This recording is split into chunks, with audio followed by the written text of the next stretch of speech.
Hello. Thank you for good luck. Senior. Rude.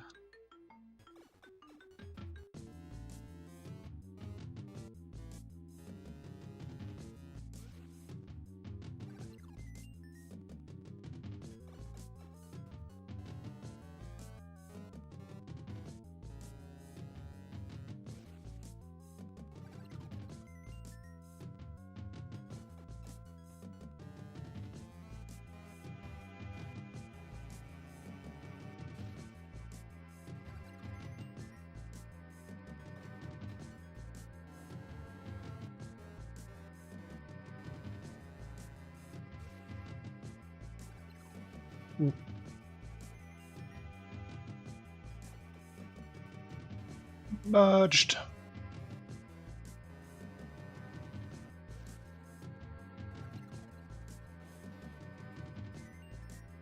Merged.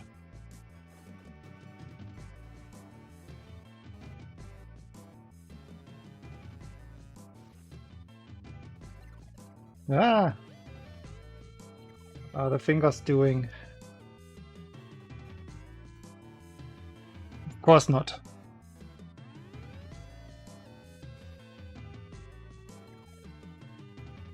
What are the fingers doing? Hello, Sarah.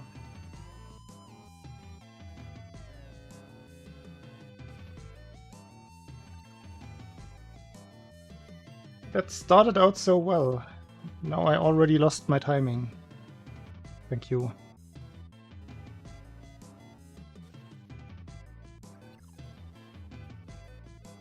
I really lost it now. Let's get it back.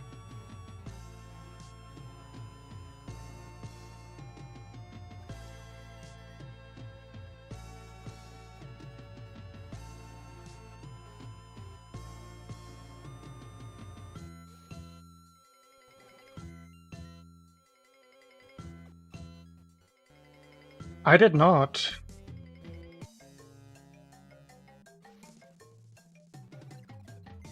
I did very little stream-related things today. As in zero. I was busy.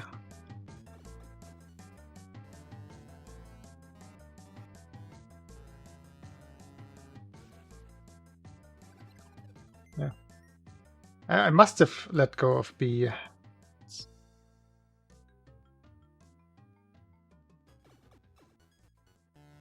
Don't think I brushed anything. Or did I? Ah.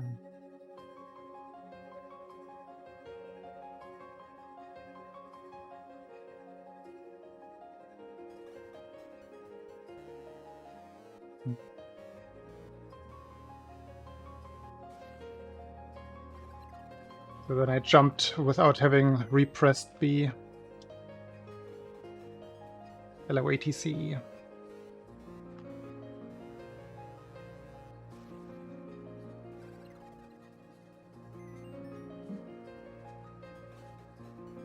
Shot timing is coming back. Stomp timing is going away.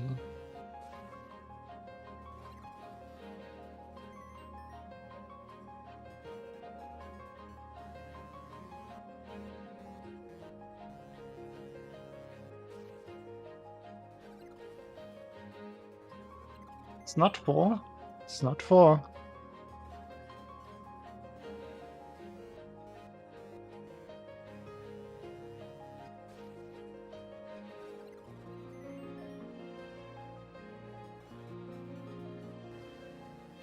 I seem to get 4-4-2-4 very often. Okay.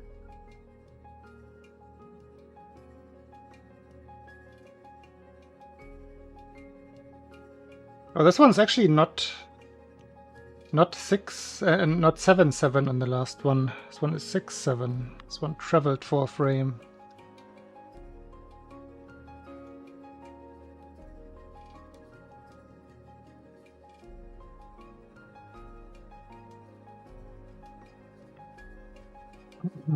I don't know. We We just all assume the albatross pose, not moving for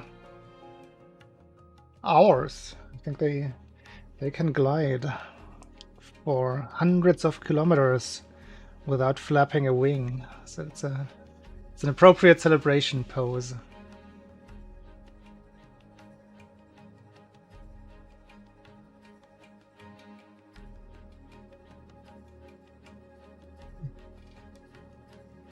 I want to see refrigerated banana, not yellow at all. Look at this color.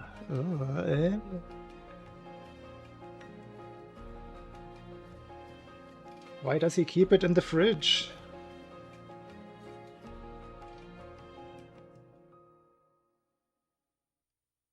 They last longer.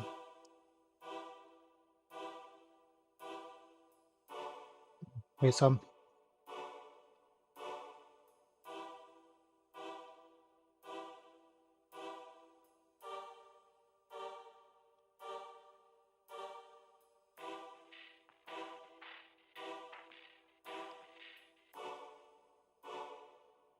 No, yeah, you're right.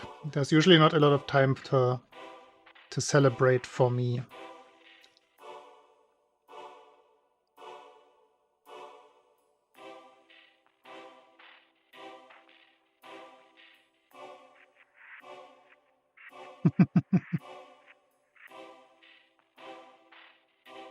It's close to my usual dances.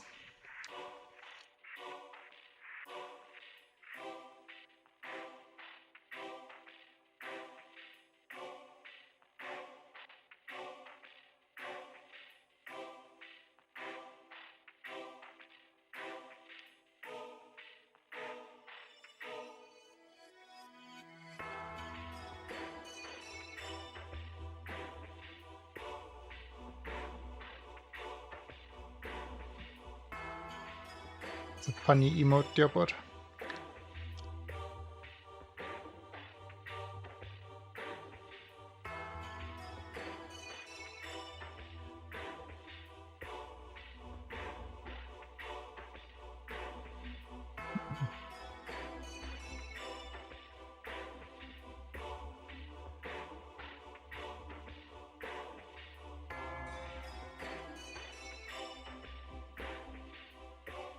I wanted to have a very brief look at the turtle stairs, the Koopa stairs.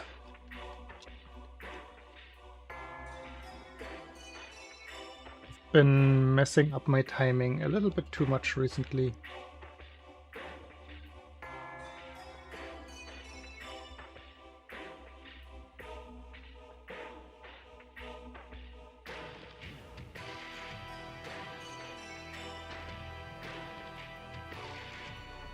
Hello, Emo.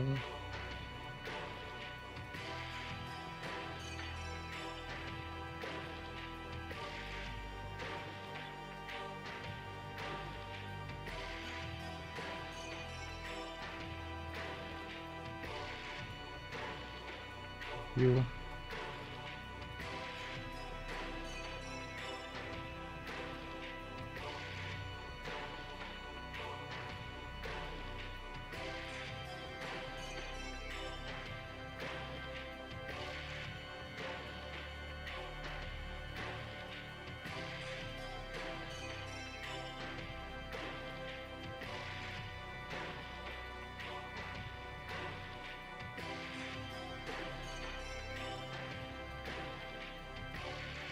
See, that's what I'm always doing, and it should always give me full jump height.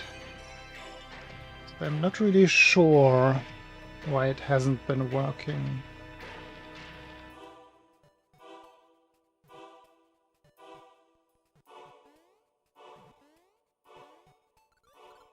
That is usually what happens. So why am I actually releasing? I must be releasing.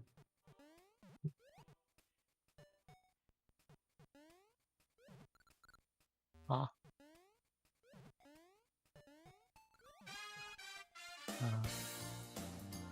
I think I am. Because now I'm overdoing it and I realize the difference. Okay. That's an easy fix. What is it? The dancing deer are peaceful.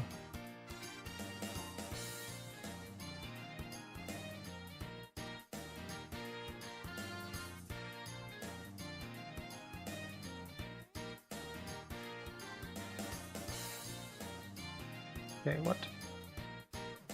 It's clearly something that has snuck into my muscle memory.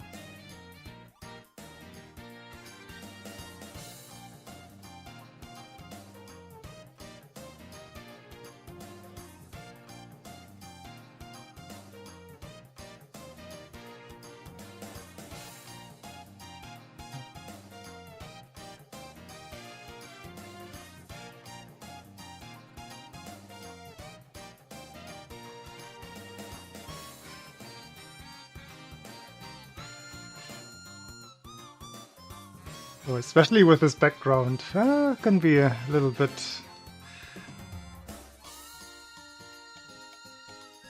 Looks a little bit occult, you're right.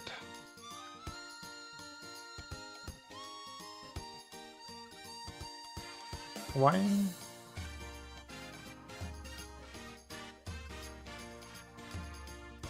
I'm holding it there, why does he immediately start fluttering? That's not okay.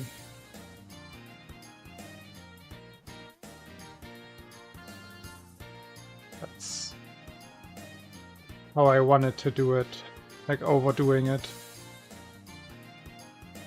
Hey, where'd he go?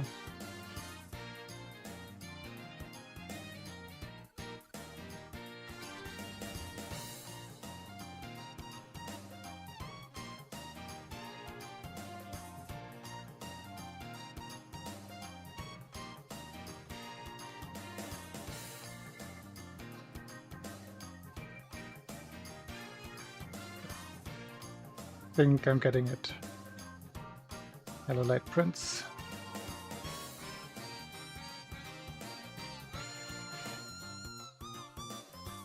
I don't think I'm releasing the jump button, but I must. So odd. So odd that I don't notice it at all. Again, what?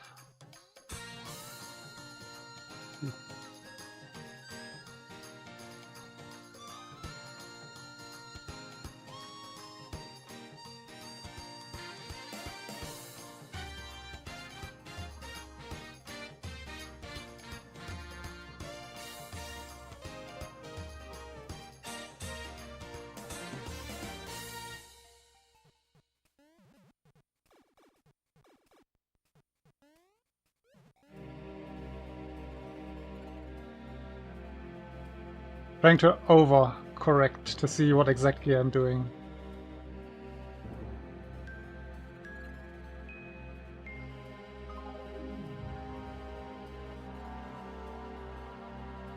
I think it's just the lag there. Sometimes makes me release the jump button a little bit too early, since it's still variable. So I have to wait for the bonk on the ceiling. Hey Ben, thank you.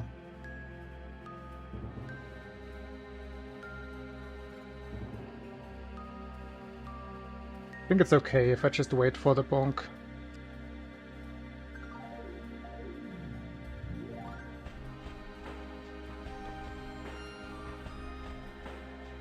One more.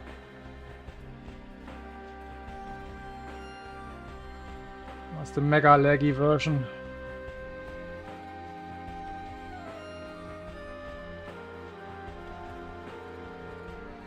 Might as well practice the rest while I'm here.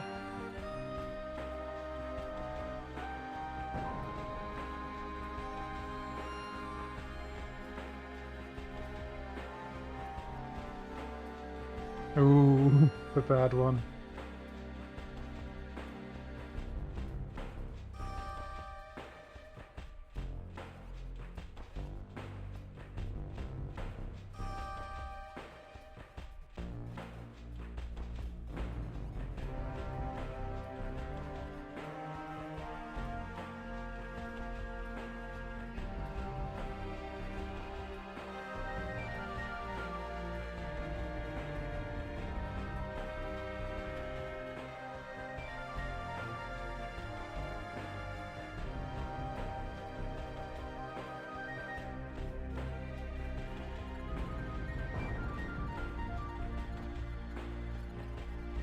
Ooh. Well.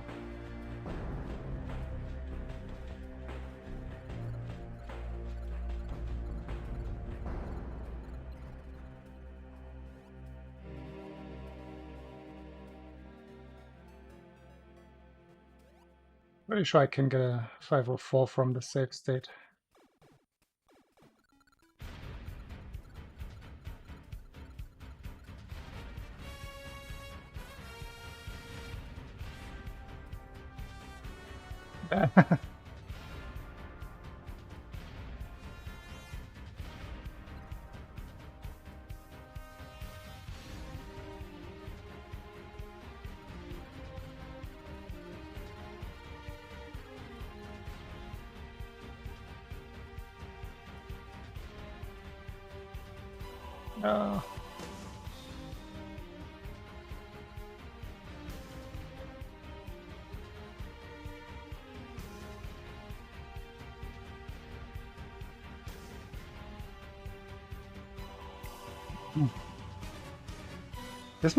This music must be from the same composer as some of the Fate, the anime soundtrack. Sounds way too similar.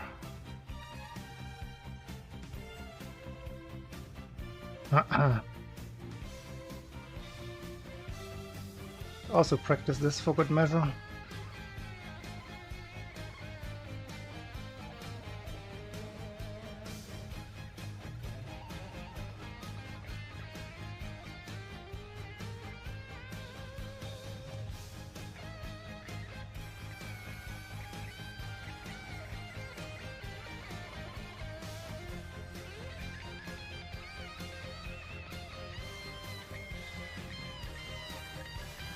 Oh, compared to one big arc? I don't know, I think Jet always did the one big arc, the one tab. I don't have any experience with that. I always, like, since I can think, I've always done the double tap. Which again, I guess you can get used to the timing for the one tap then as well. That should like reset you up. That could be useful. You actually reinitialize him that way. It could be worth looking into. Hello, Cloudy Cloud.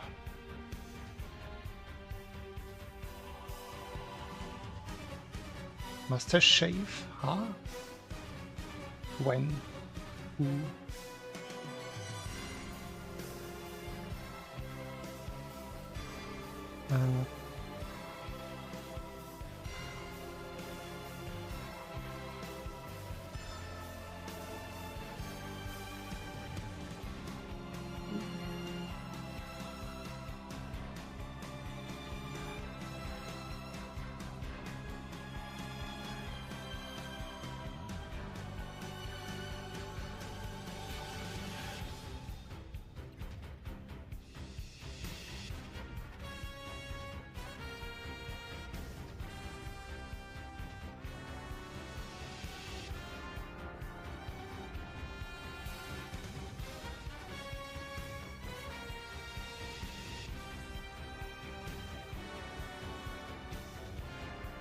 Hey, that's how you do it.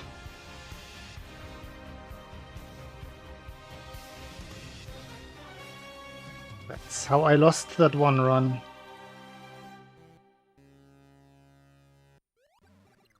I also wanted to have another look at my D-pad here. Because I looked at the recording and there's a lot of very shaky inputs going on there.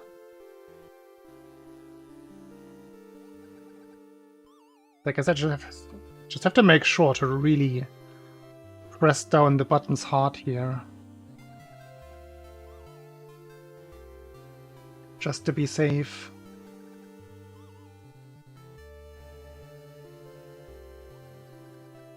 I guess my fingers feel a little different after a lot of attempts.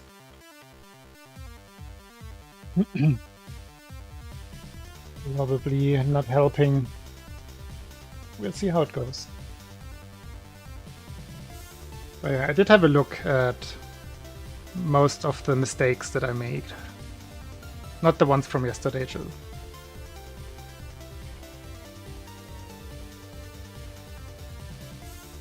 And pumpkin stairs usually don't go wrong, so I'm not too worried about that one.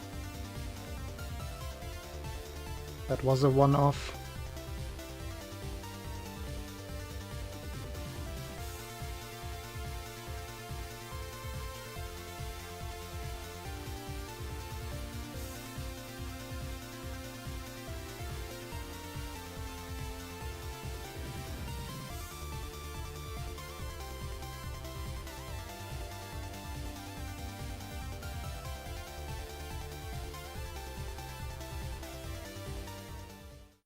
Quiet.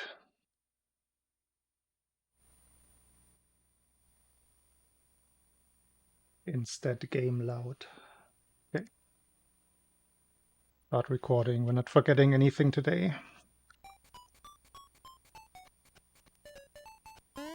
Global hotkeys on.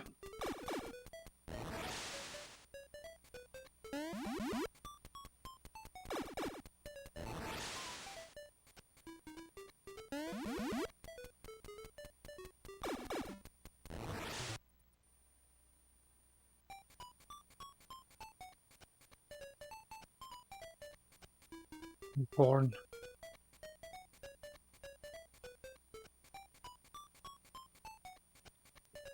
It's the shirt. It reminds me, let me open up a notepad again and remind myself to make 1 or 2 more shirts for ESA in July.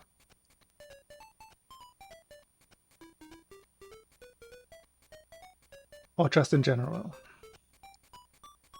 Okay.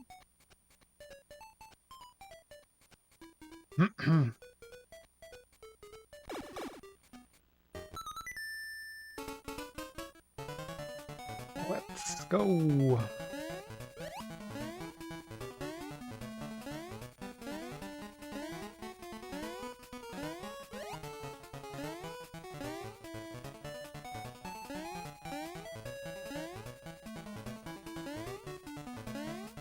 I don't have a black SML2 themed one. It's probably gonna be one of them. Either just this one in black, or some gimmick, something. I will find something.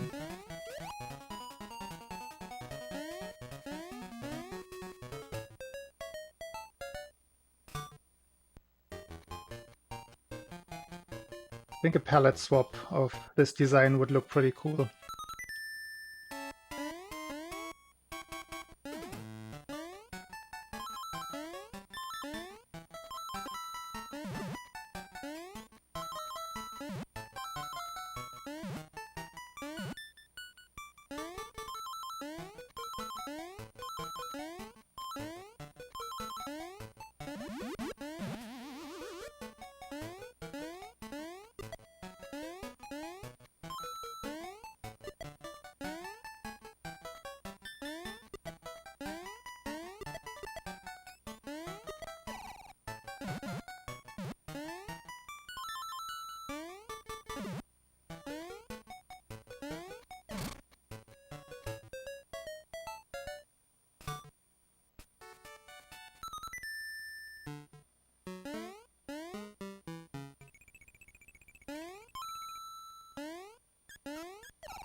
Early on the landing.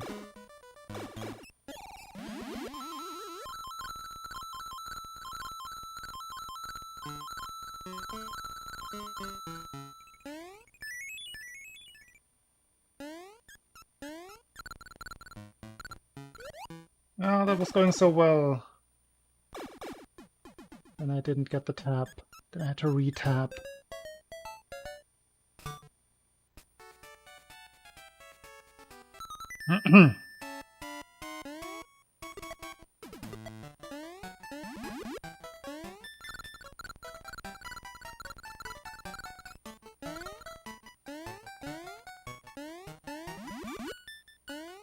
Was very close to respawning the guy.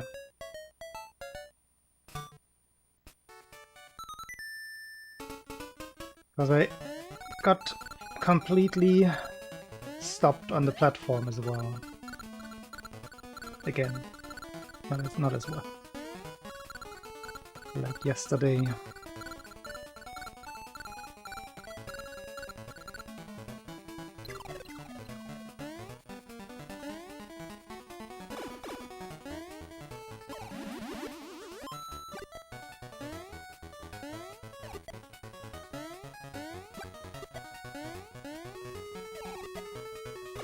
Yo, early tree zone.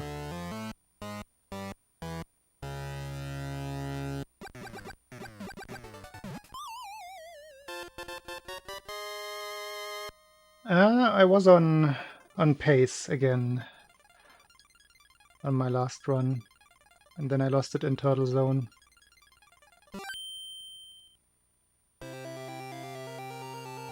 And eventually Mario Zone, but mostly Turtle Zone.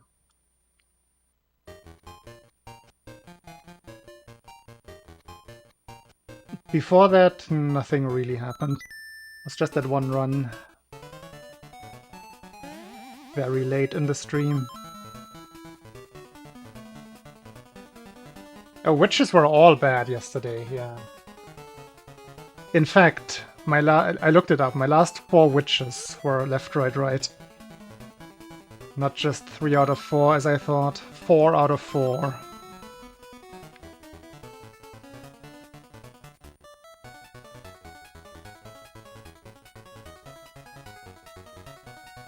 Having a bad streak.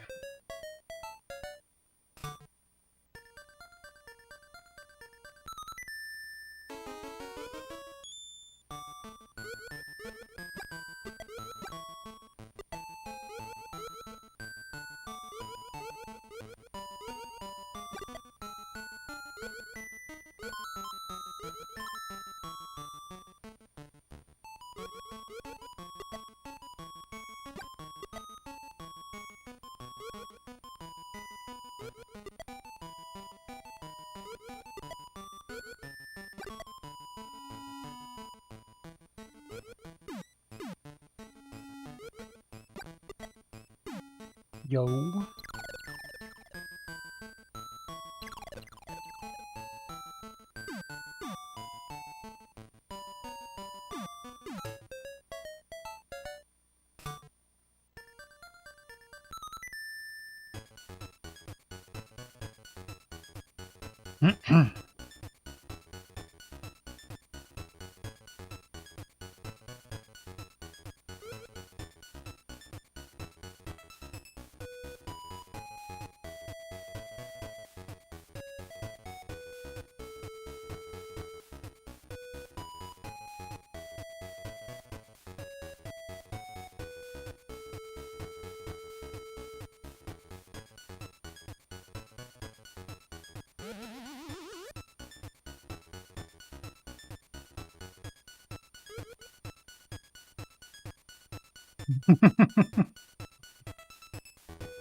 I mean, that's what's gonna happen with only one stream every 2 weeks.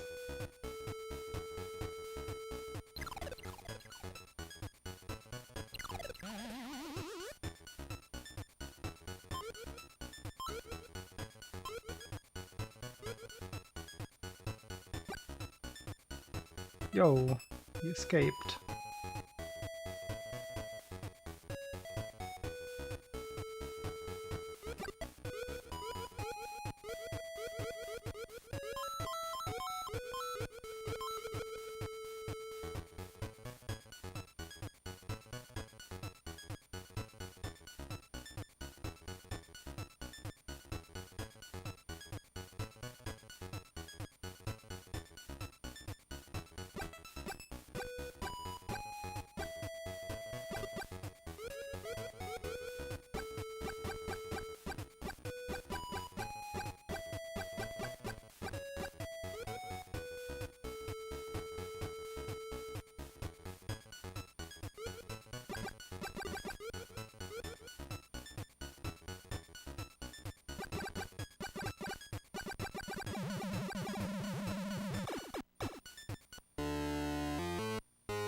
Ooh, that was so close again.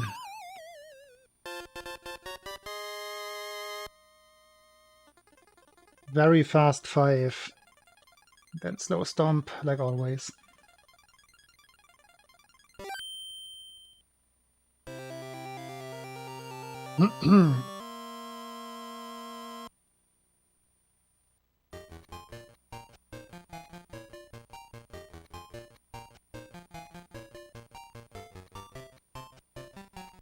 Gotten a little sloppy with my maps recently. To pay attention to that today.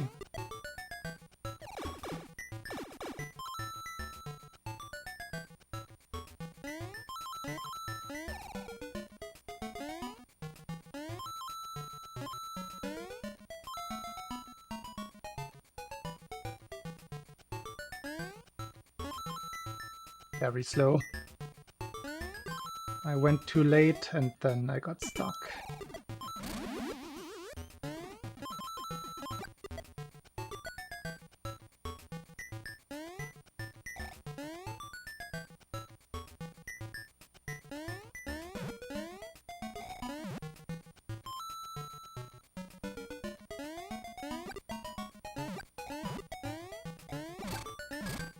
Mhm.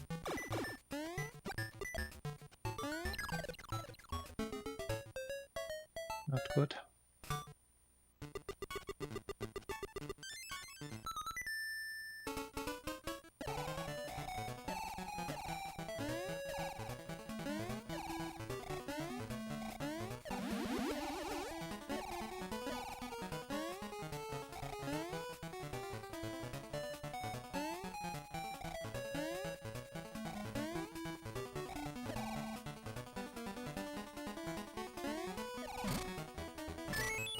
Thank you, Doc Rono.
I knew that jump was bad.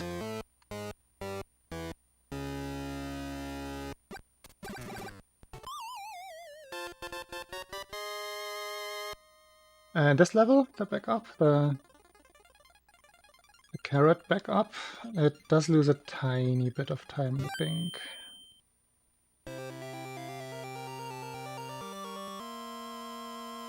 Right at the power-up grab. Ah! A sloppy map again.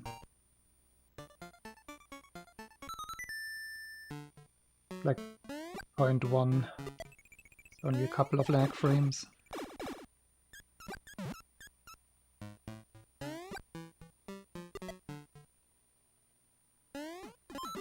I'm not even sure if those lag frames are consistent, so maybe sometimes you don't even lose any time.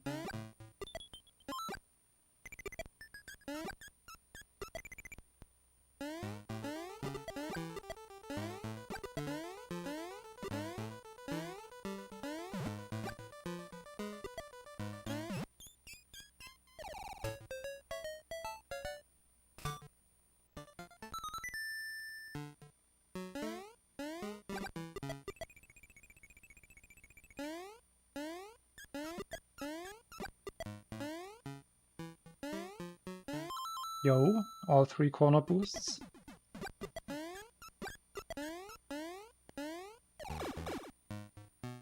Don't do the high jump.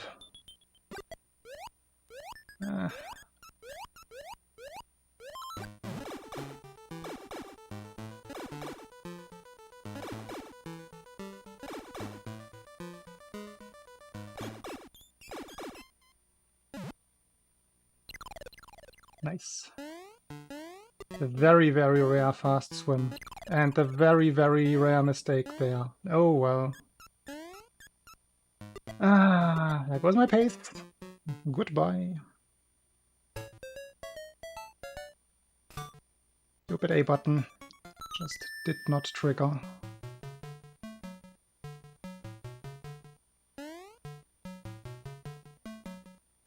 I could easily die here again on the backup.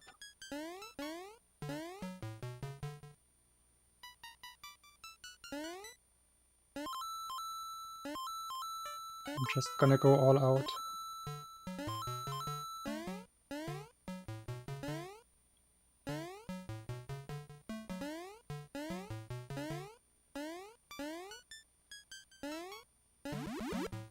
And dead. I knew it.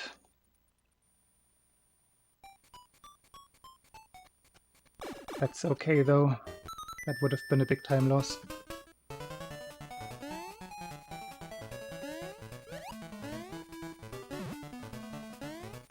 Reminder to myself, just clean this stupid A button. Kind of the most important button in the entire run.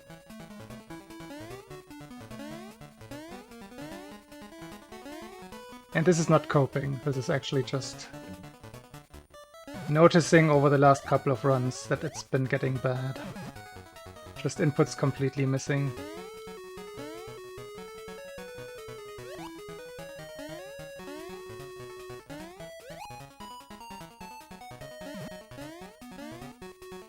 I have time tomorrow.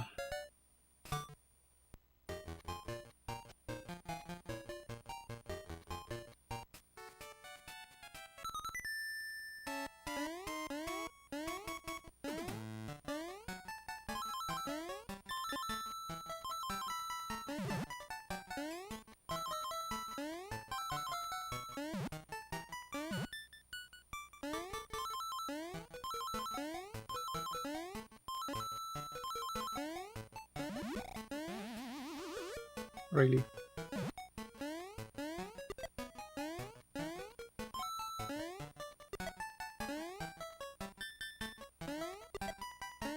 It felt so late.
Caught up to the last run.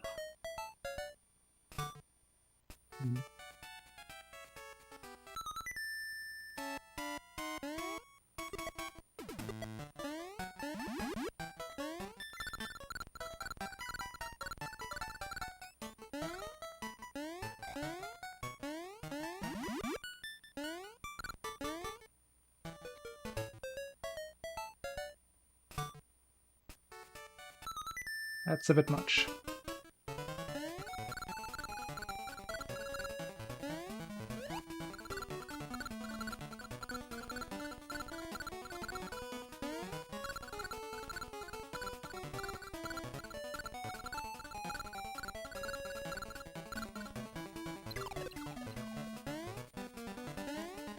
Uh,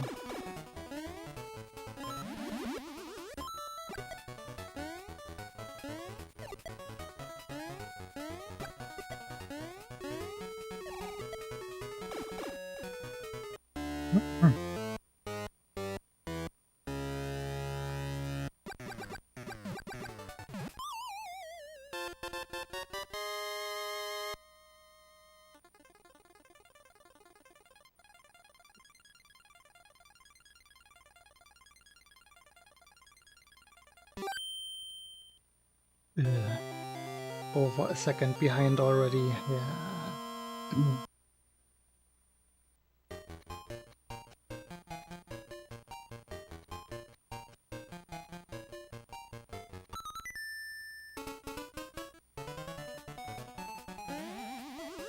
Exactly.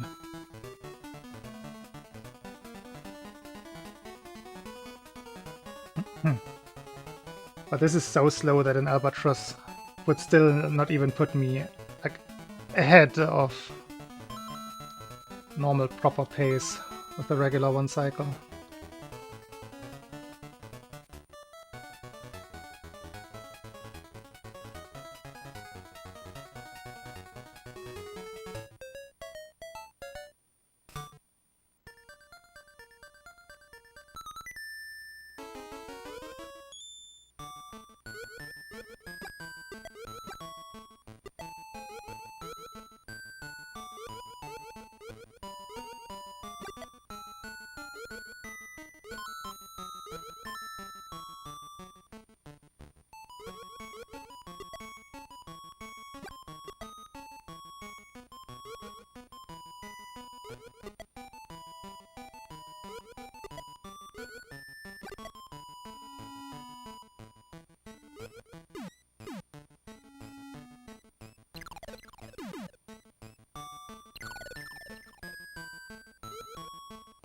Unfortunate.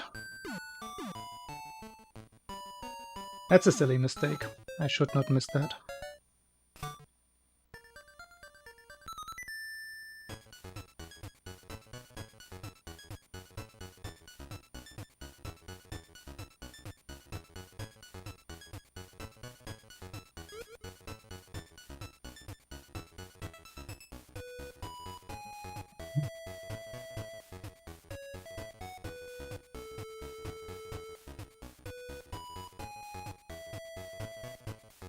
I mean, we're still well in range for being ahead after Pumpkin 1.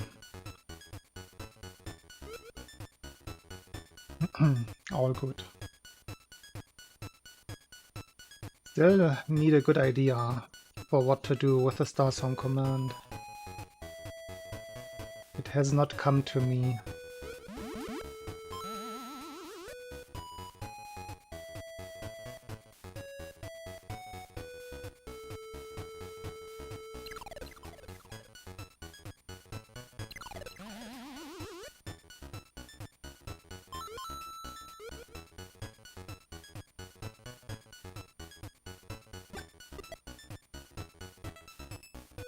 Hello, crit error.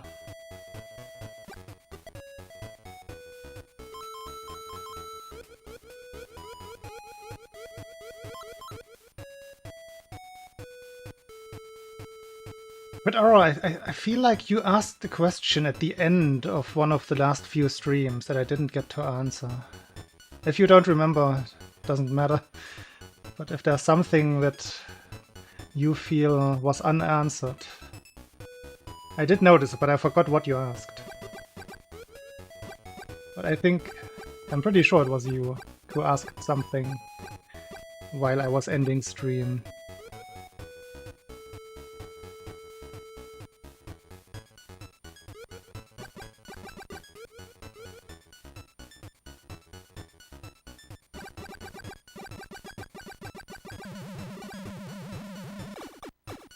What do you mean, is that intended?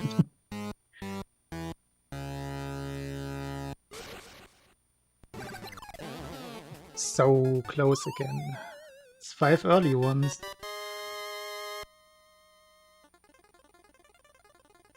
Definitely have the timing today. Now I just have to hit the lucky frames.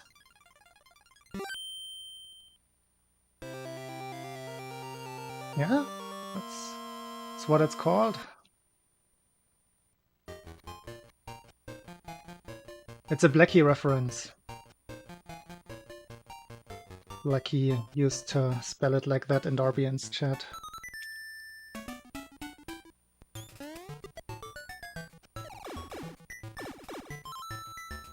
Orange. I mean song. No difference there. Hey, squirrel.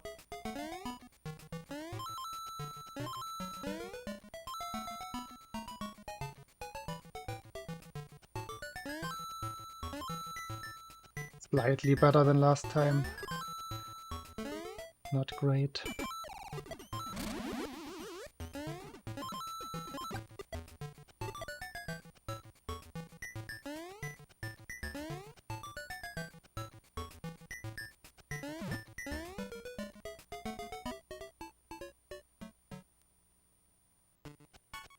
Was way too early. I had like an entire other tile to run. Alright, crit error. It will come back to us. Actually, let me see if I can check. I still have the same window open. Can you search in here? Can you search in Chatty? What does Control F do? Find text. Let me just look for your name. Oh, I guess a mod could actually just check your message history, but I can do that as well. No, it doesn't go as far back. What does it? No. No, it doesn't.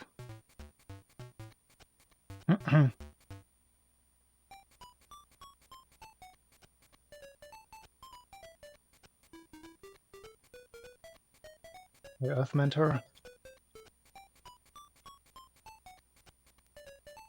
But I will come back to that at a later point, Critter. I don't want to do chat moderation right now.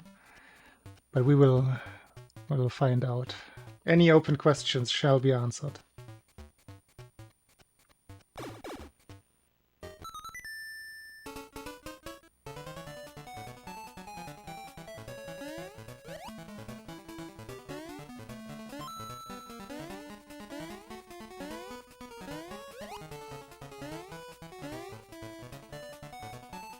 No, fully intentional. Game physics.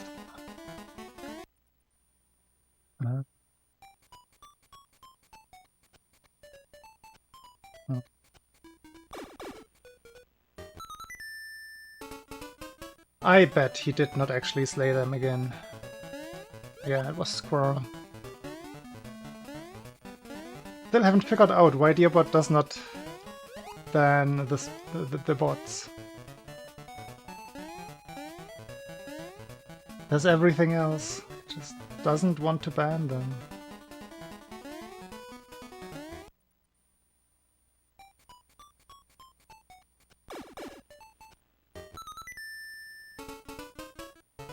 I mean, he goes through the motions. He writes the message. He writes the names into a file to remember, just in case. He logs exactly when and what link he bans. And what user.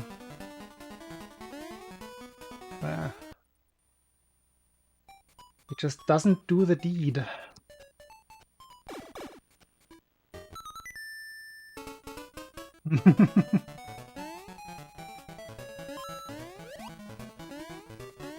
Even making it worse.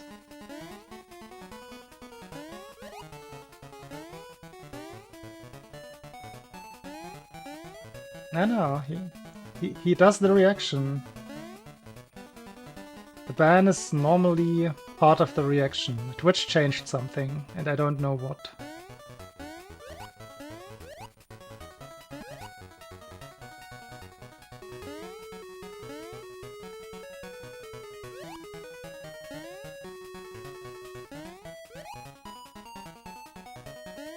Careful, there are some.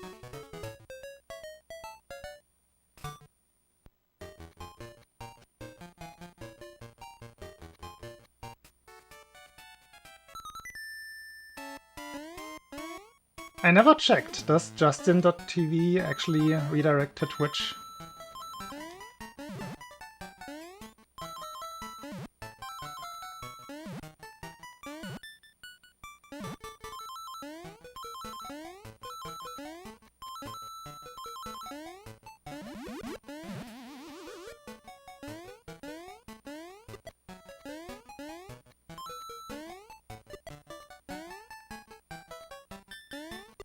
Yeah, people must buy it, otherwise these wouldn't exist.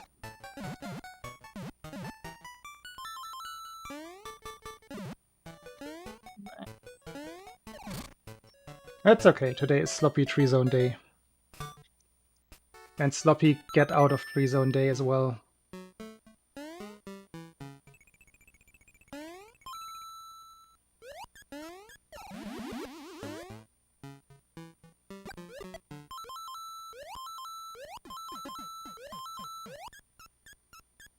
I mean, I assume sometimes there must be something to buy. And sometimes there's just some spam and keyloggers.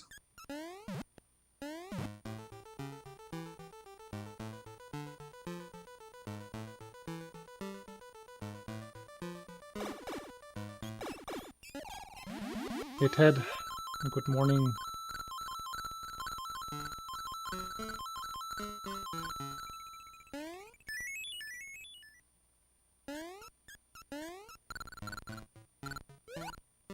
I feel like other things, like other texts, would be more effective in making people click if it's just a scam.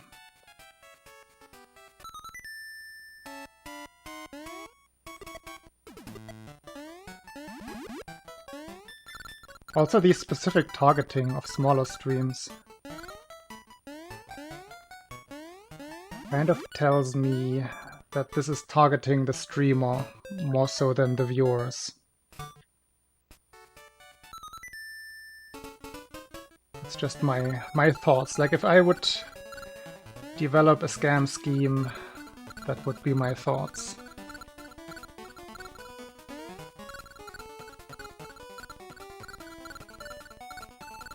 I mean, somebody can just click the link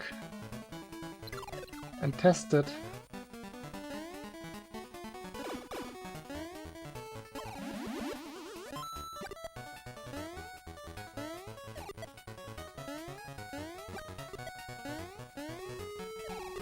It is Sloppy Tree Zone Day.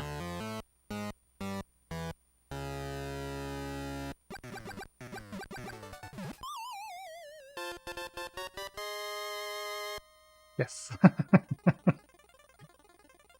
Please do.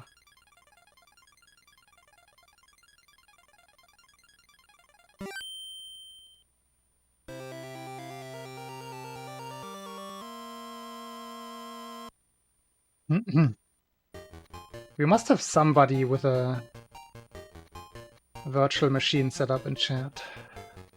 Somebody has to check for us what the best viewer links actually do, and whether the best viewer links are different in that regard from the cheapest viewers links.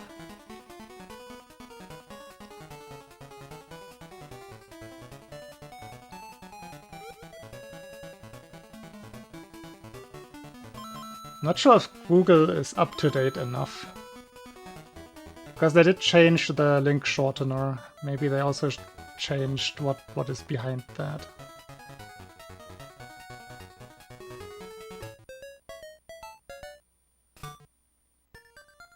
Probably some rotating scheme. Something different every couple of months.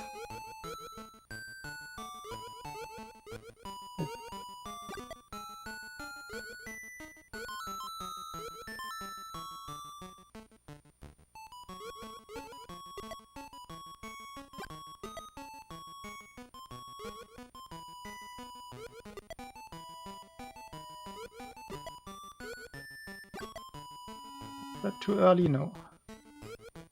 That was too early.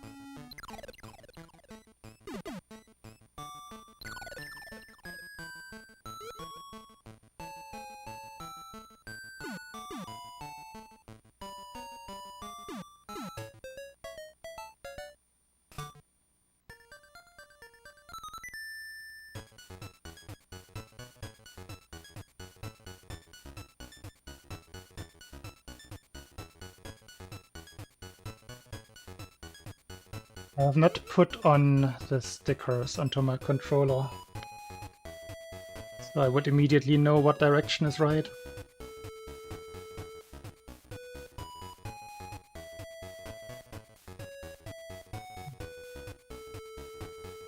I can never remember these things once the stream is over. Hey Jet. Hello, I'm reading your chat message. You are rad. Did you get any more radness?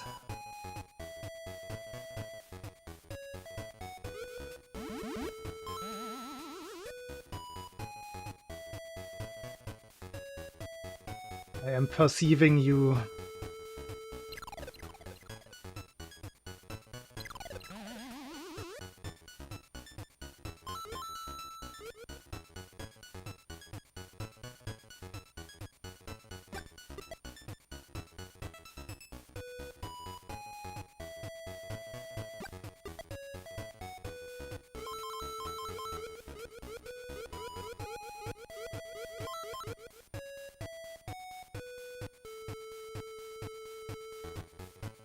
I mean, I am aware of that. You can definitely, on some parts of the internet, just properly buy a little botnet.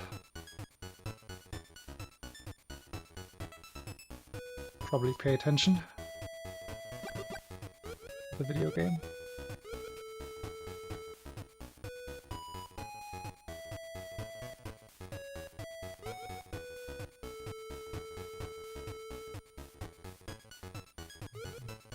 Interesting. So the game is broken. It's gonna get broken wide open, is what I'm reading.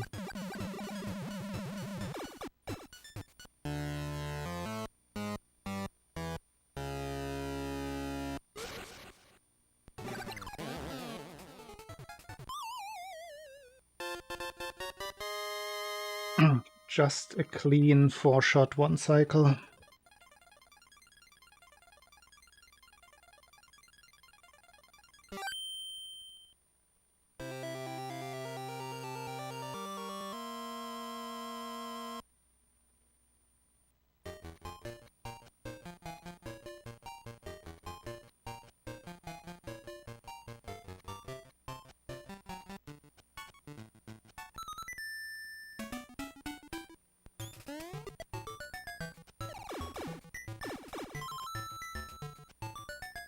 No death, please.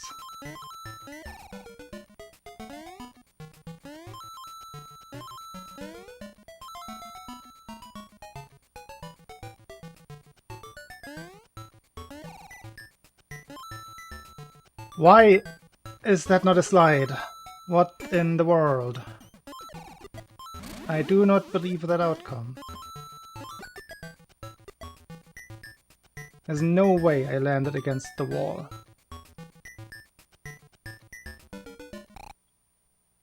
It's not a jump.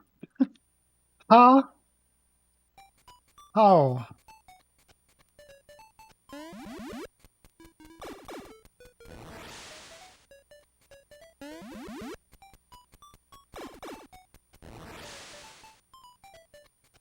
I blame platform shenanigans for that last one.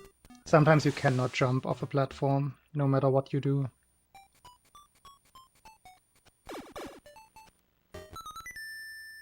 I mean, somebody can just check my input display and tell me that I'm wrong.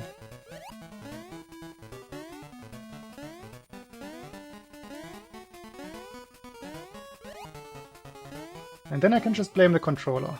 All good. I win in every case.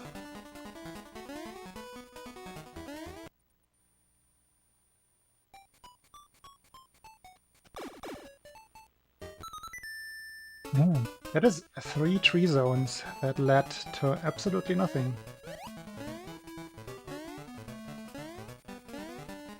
Very different stream dynamic though.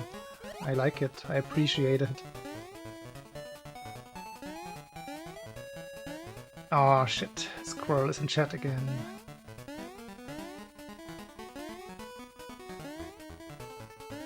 No, I actually have to try.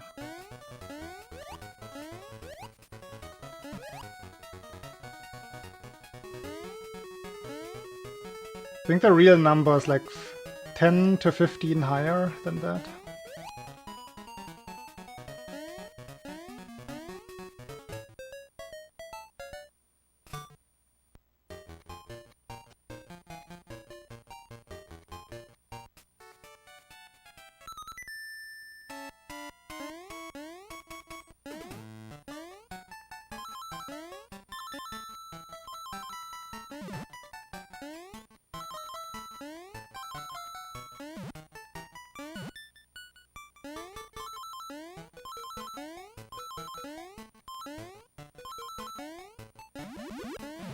Oh, very good.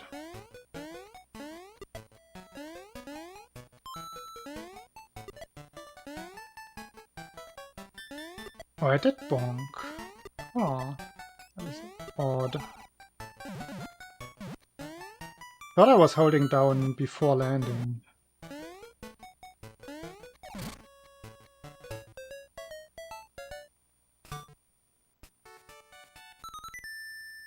Or as soon as I landed, I guess. Haven't read part 2.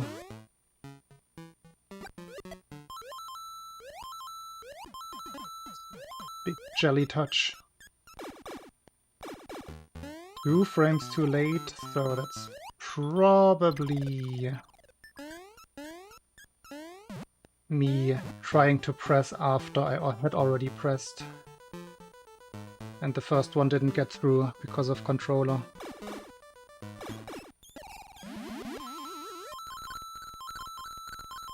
That is my best guess there.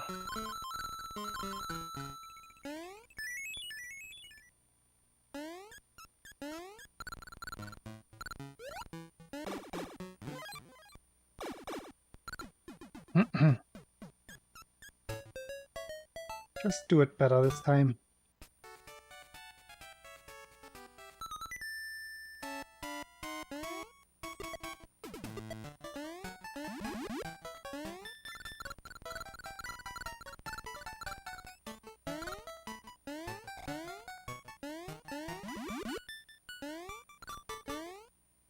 Very laggy, went too early. That is entirely on me.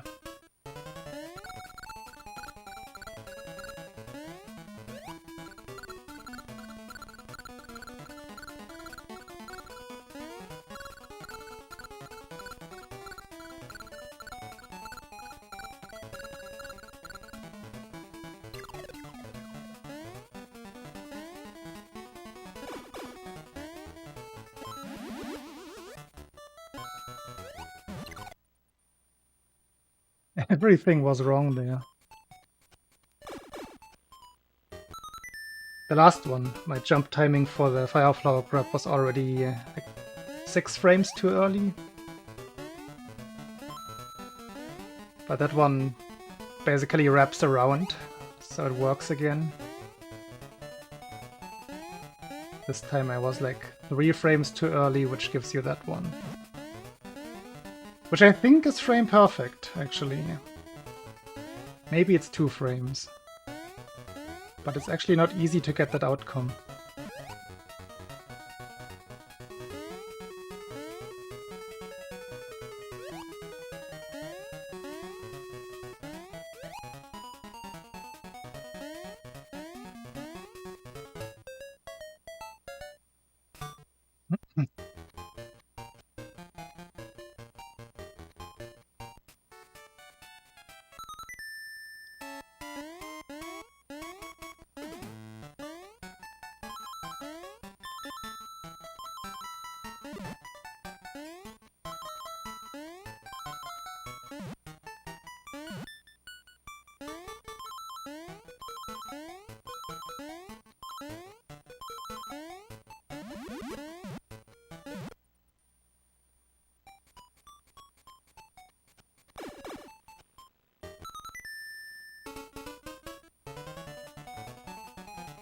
Oh yeah, the old one. That's the original Piraeus strat, actually.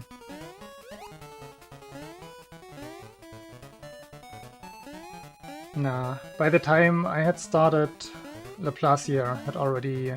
I think it was him who came up with the modern strat. He was the one who told me to just hold A, and it's gonna work.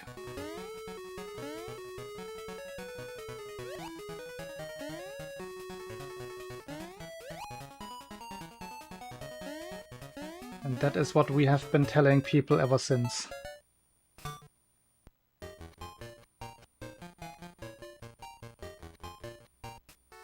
I think Controller had, for a while, had that weird strat where you don't even jump and just press down in the gap. It's super inconsistent. Somebody else was using it for a while and it was terrifying to watch.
Ah, let's keep going. Sloppy tree zone day. How did I manage to touch the jelly there? I must have started fluttering again. Second time.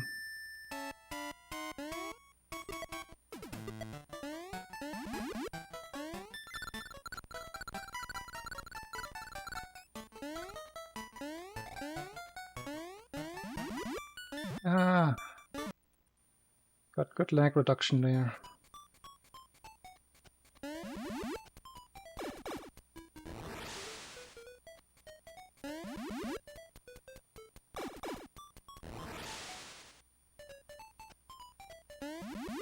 No, you, Sergio. How's it going?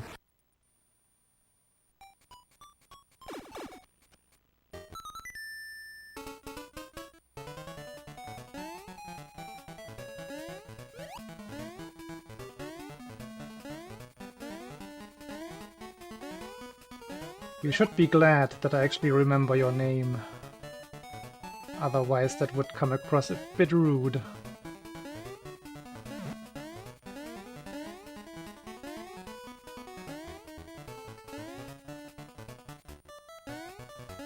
Avengers.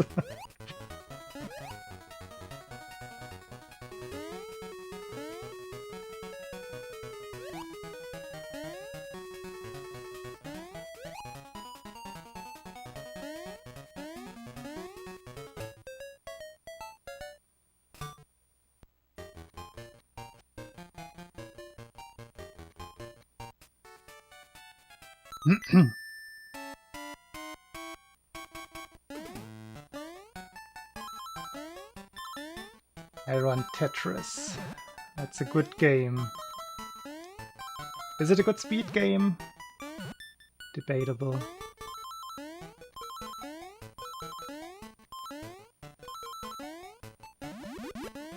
Nah, not again.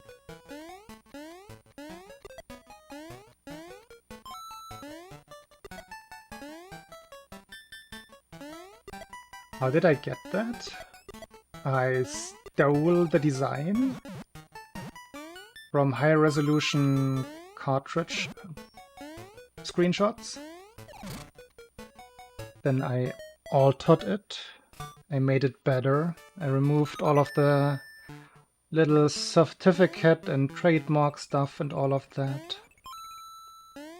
And then I sent it to a t-shirt print service and had them print the t-shirt for me. And then I paid them. I think I had to pay them before. And they put it in a little package. And they give it to the postman. Or woman. They put it in a car.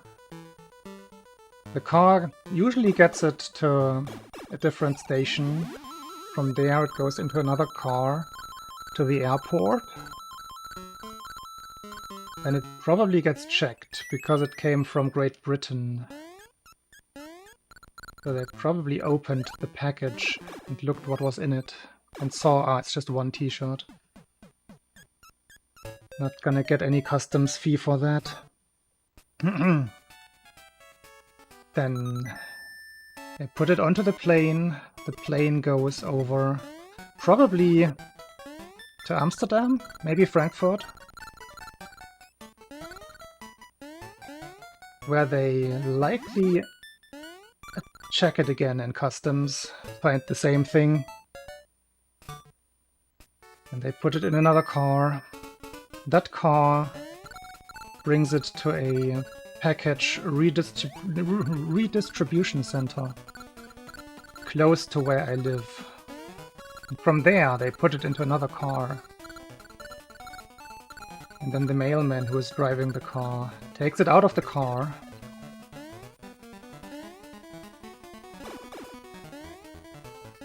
And, in this case they probably didn't even ring the bell. I think they just shoved it into my mailbox. Then 1 or 2 days later, I leave my house and I check the mailbox. I use my the small key on my keychain for that. The special mailbox key. I take out the package. Then I take the package up into my apartment with me and I open it. That is how I got the t-shirt. Serum Fighter.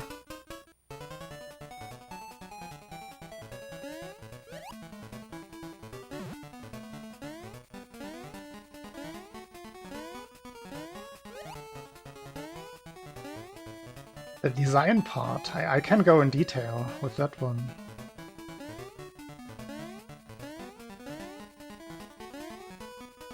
Because it's actually an altered design. Like I made the... Whenever Twitch changed the format for, like if you go to the Fallout Games tab, whatever, they changed the format from square to the long rectangular ones. And the one that Twitch was using was the one that was posted to Giant Bomb. They would use everything that was stored there, and I actually made that one for SML2. I also made the one for SML1 and Space Engineers. And then later I built on top of that design for the t-shirt.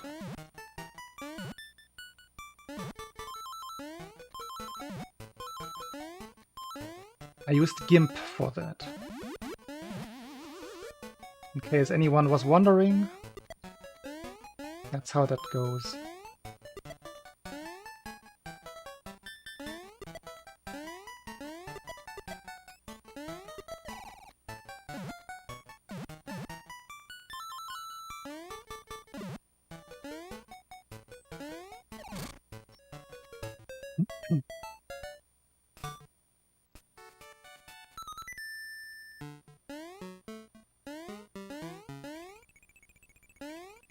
Floppy tree zone, please.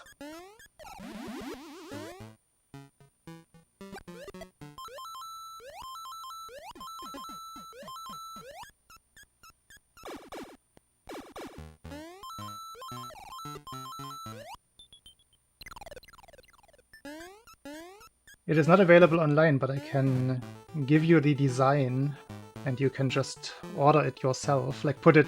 It's kind of iffy to put... Like to make licensed designs and brands available online, which is why I don't do that. But instead I hand out the original, and then you can go to a similar website or the same website, and then you just save it for yourself and don't make it public. And then everything is fine and dandy. You can just order from your private thingy.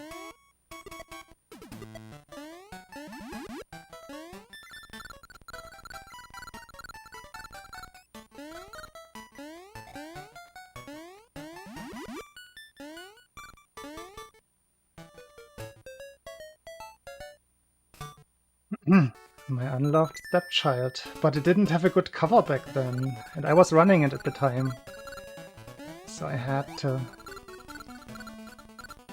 Oh yeah, ATC. They are known for that.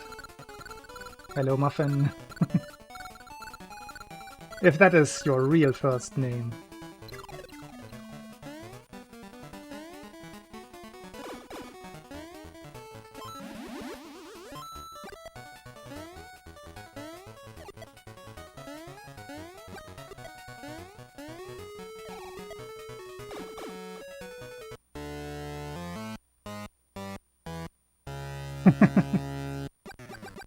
Third emulation, I like that.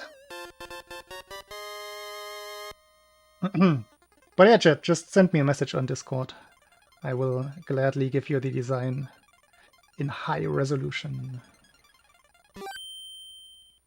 And I will tell you what website allows that. It's Redbubble. It's not a secret.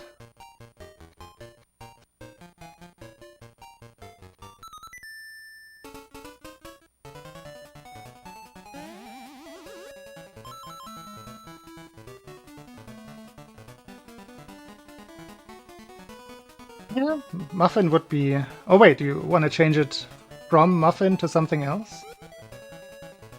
In-app time.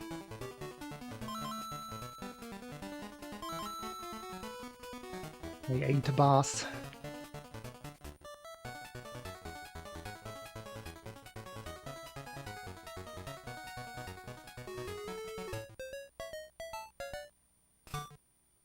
I know a person named Bars.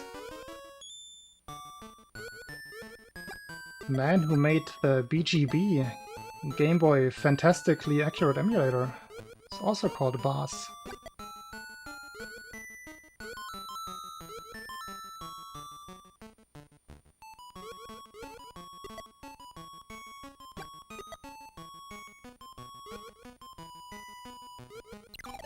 No. I'm gonna try... I think I already messed it up. Because that is, yeah, it's just so much lag that I always miss the cue when I get hit. It's the main problem there. So much lag. That's why I usually just reset right away. Turn Muffin, oh, of course. There are a lot of cats named Muffin. So there's precedence for Muffin being a proper first name.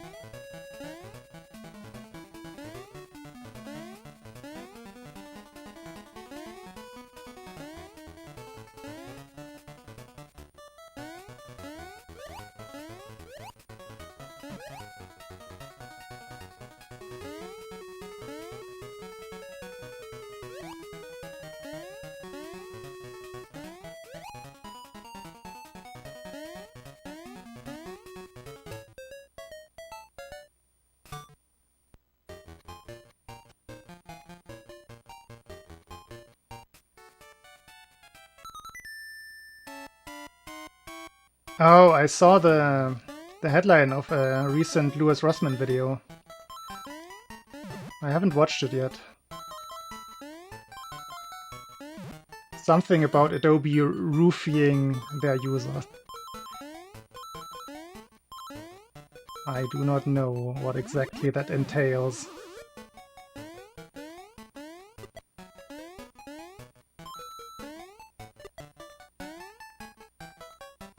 Yeah, in general, they have been doing bad things for a while.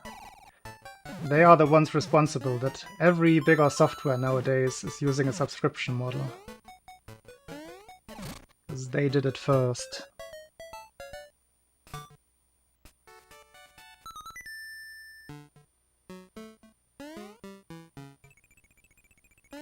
Oh yes, go ahead.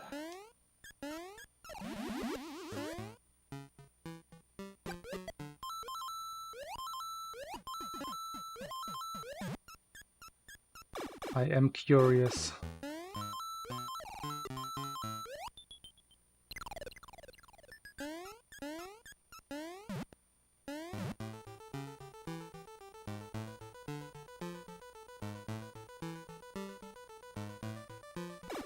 Yeah.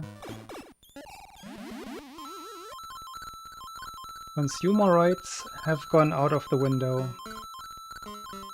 And on that topic, like if you care for consumer rights and want to stay in the loop for what good and bad things are happening, I warmly recommend Louis Rossman's YouTube channel. He's very engaged in the matter.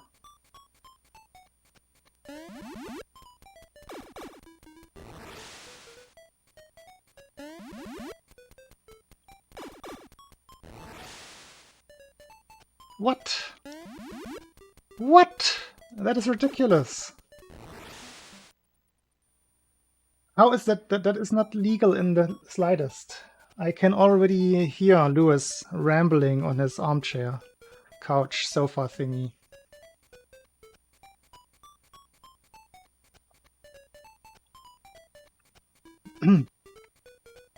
That is not gonna get through any EU law whatsoever.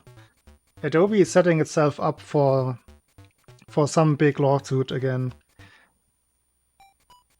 That's gonna cost them billions. Like if they implement that in any European country, or well, I guess on the internet, that is not gonna go through at all. They're gonna get punished. There has been precedents for those kinds of breaches, like obvious breaches, with Google, Apple, IBM, quite some big ones in the last couple of years.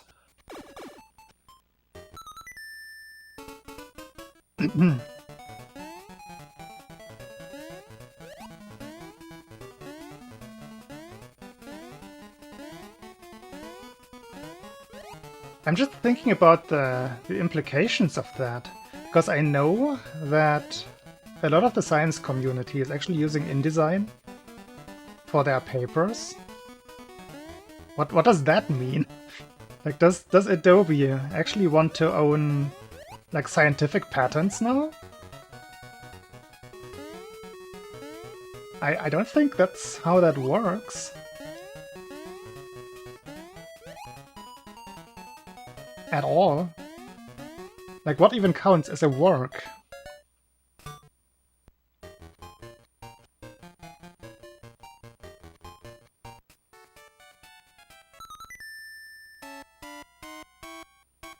That is just so broad and so odd. And Adobe suits a suit. The potential programs, the effects, just so wide.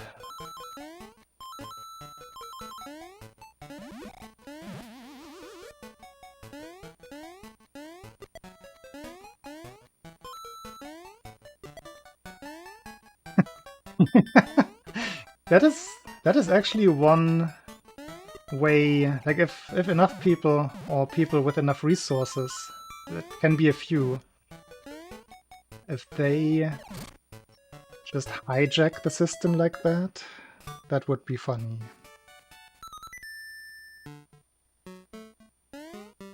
There's already this implementation that makes certain images unreadable for AI.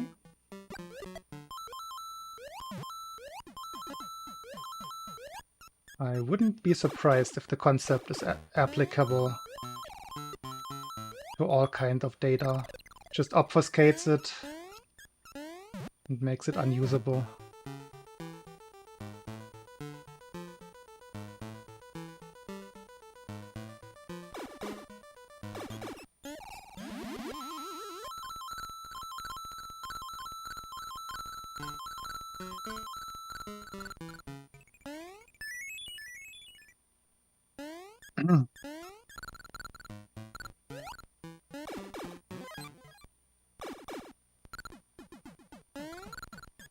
I mean, data hoarding and crowd analysis like that has kind of gone out of hand a while ago.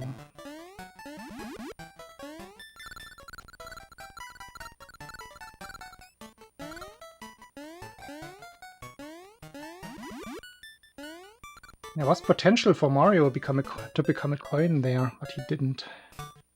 It was the same kind of frame interaction on the platform.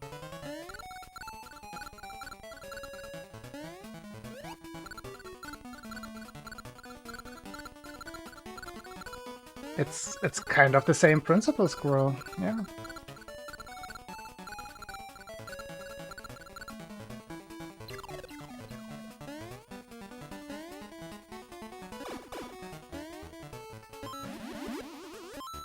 Which is why whenever somebody actually goes to court for these kinds of things, they usually win.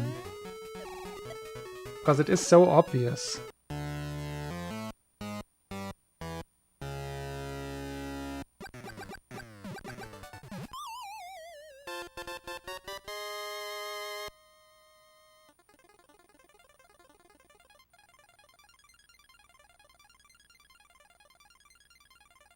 That's the thing, it is usually not legal, and they do have to pay in hindsight, in retrospect.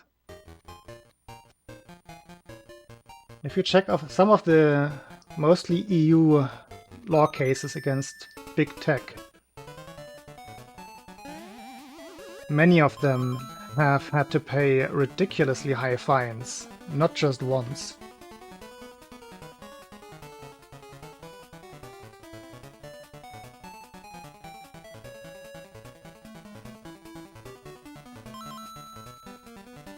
Yeah, it's usually when those things get brought up from the EU side that something actually happens. Sometimes it's cartel law, and more recently it's mostly been privacy law.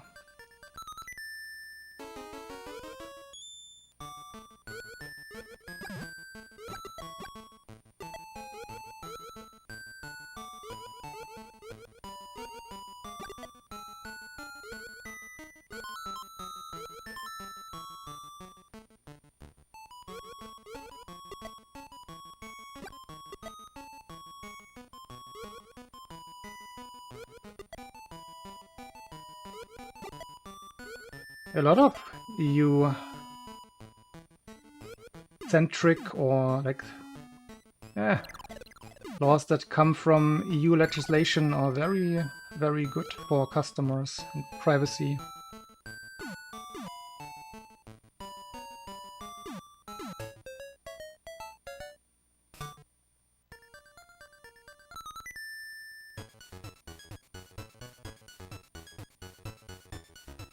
A lot of the times the bad thing about EU is not the actual decisions that they make, but it's the added bureaucracy and the lack of actual implementation, so it becomes more bureaucracy than actual effect.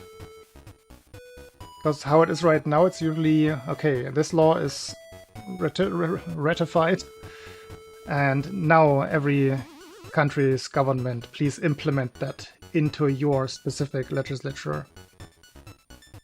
And that is usually where it gets hung up, and where it gets like kind of perverted and turned around and made into something that gets people riled up.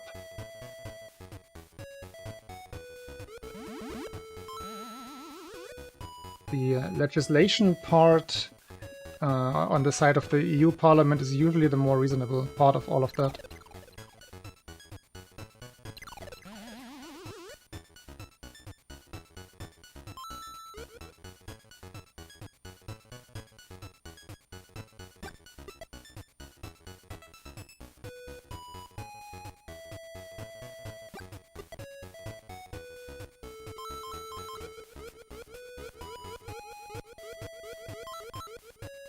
I mean, I'm not gonna go glorifying all of the decisions. Sometimes they're also a little bit...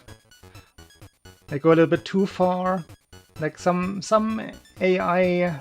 It's the same kind of genetically modified organisms all over again, in a way. Where people just don't really understand what is going on and start doom posting way too early. Like also on bigger platforms in higher positions. Official doom posting, pretty much. And then they also cut off the good aspects. That has happened with genetic modified organisms, that has happened with nuclear reactors. There have been some bad decisions, like collateral damage, pretty much. Oh, but that was not good. No, that's a reset. Already behind, and now super behind.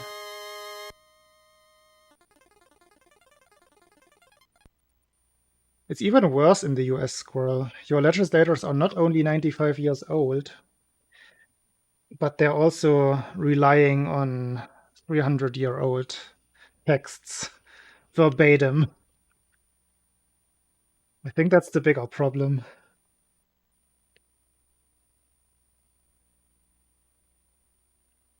If you want to like just find out something funny about US legislation, check out how amendments have developed over the last 100 years.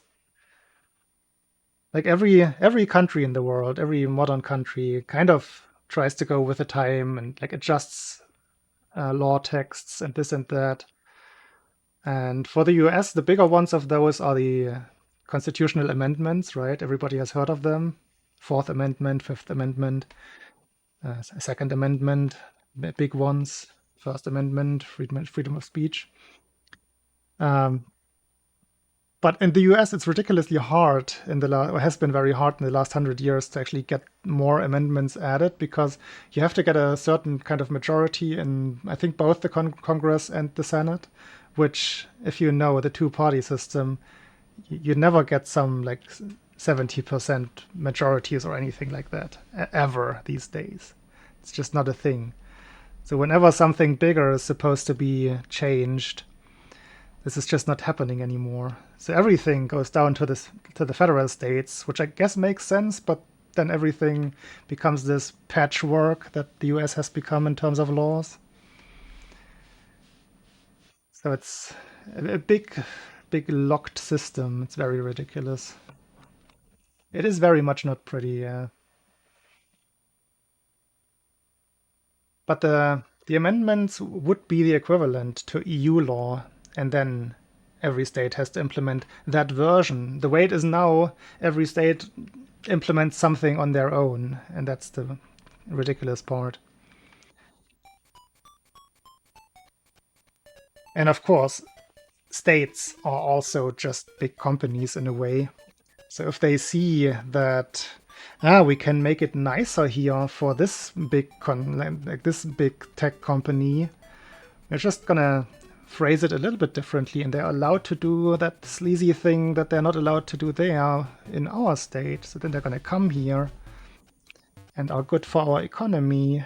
It's things like those that make everything bad, that ruin it for everybody.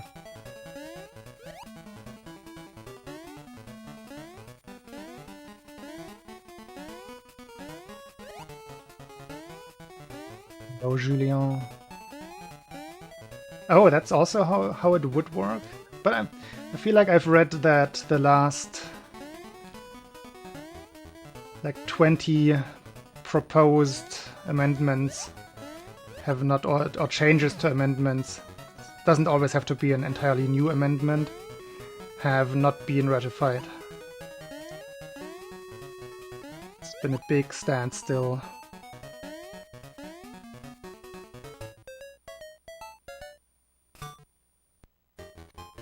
Like up to a certain point, it used to be a workable system, and then it just stopped, and it's just not gonna be a thing anymore. No more new amendments for you. Ah.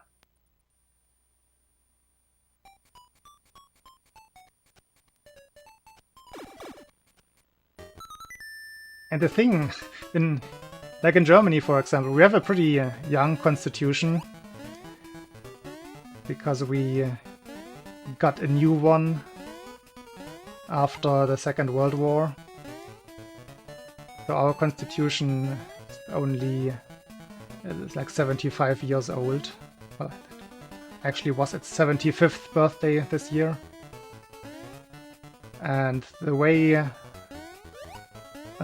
amending it works here is that you can actually just change the text of the articles, which is something that is unthinkable for the US Constitution.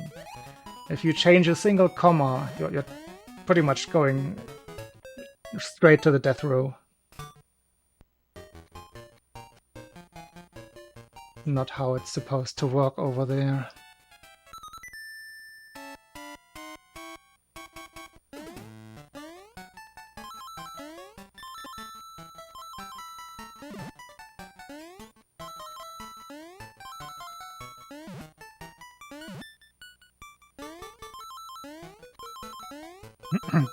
Gunning, you say? Funny wording.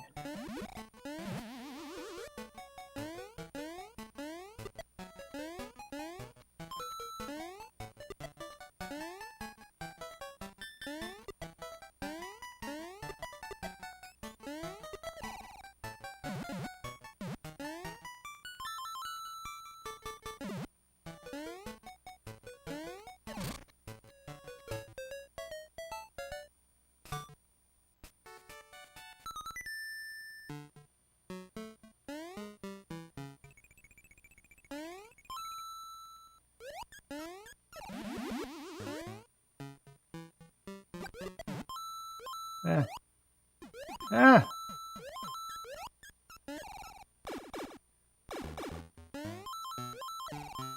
I've been following what has been going on, or like loosely following what has been going on with that one Supreme Court Justice Scalia and his crazy MAGA wife.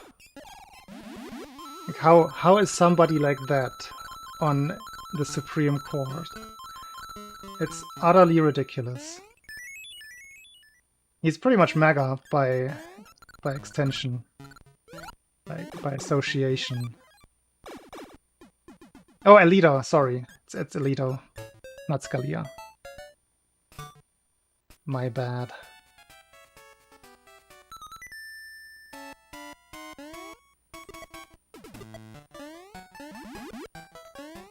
No, it's definitely Alito.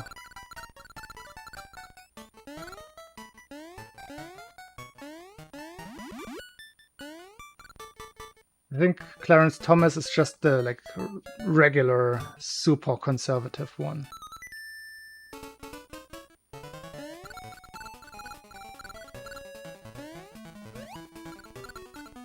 Goop.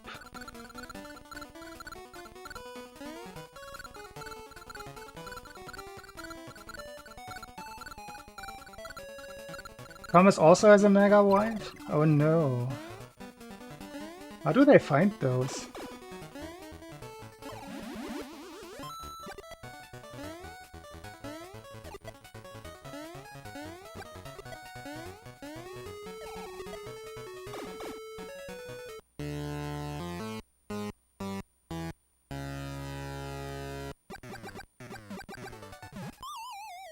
Oh, that is... Oh, yes, I remember now, ATC. Ah, I didn't put the two together now. Oh, I had already forgotten about it, pretty much.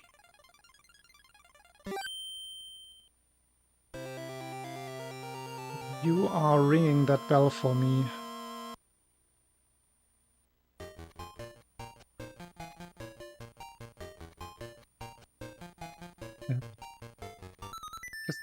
Just now saw my tree zone time. Oh no.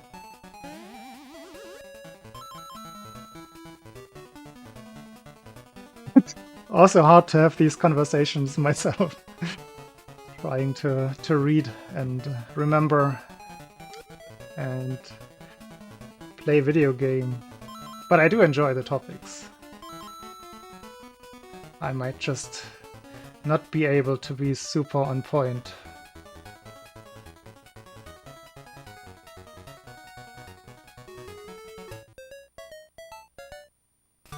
I find it funny whenever a Supreme Court hearing is actually broadcast live. Like, funny in a tragic way. The amount of bickering that is going on there.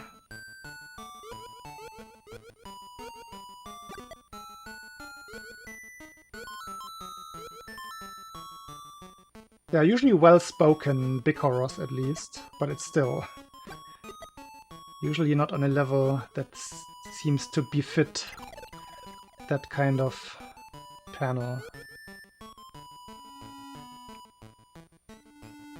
I can never make that jump with lag. It's impossible. Yeah,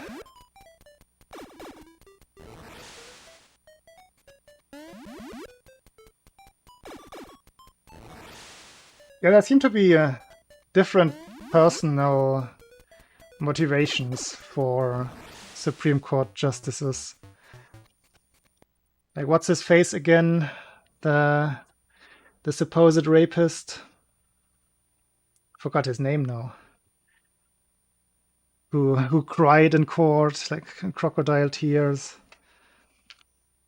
Kavanaugh, yeah, that's his face.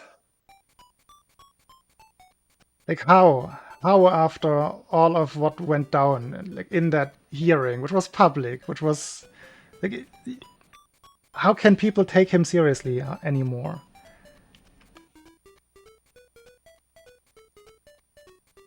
It wasn't a great hearing from both sides, though, so I kind of get that nothing came of it, but still. If anything, it should have shown that he is not really qualified to judge people.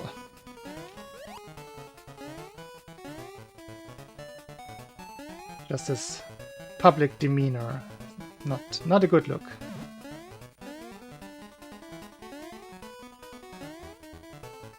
Then, what's her name? Amy Cohen Barrett, the constitutional literalist, one of those that I mentioned earlier.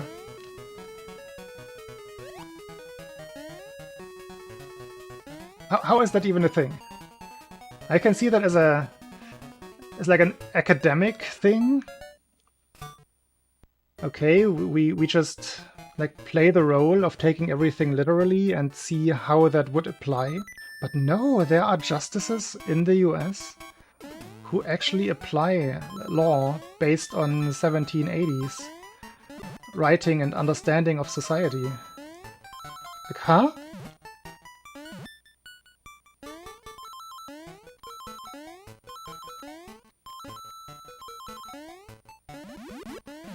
It is so odd.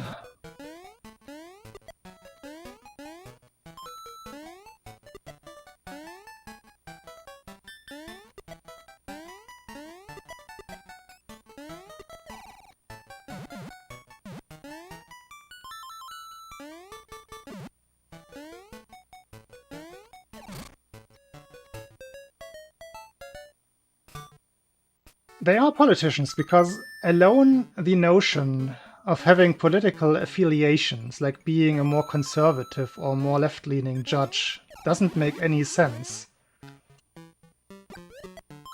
But that is kind of officialized.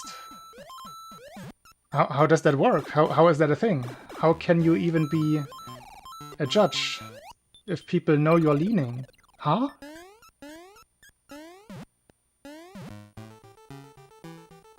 They only know you're leaning because of the decisions you have like made in the past, right? That's kind of not how judges should be.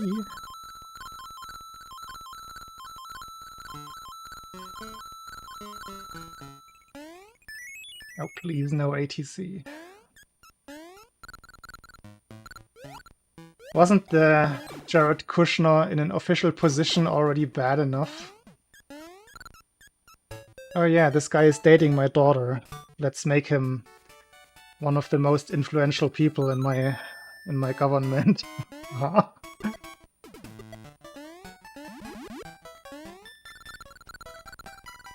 How does that even work? Like, how does that go through? Ah. Sure, everyone is biased, but you shouldn't, like, as a judge, you shouldn't be known for your bias. That is my point. Everybody has some, like, personal leanings. No doubt about that.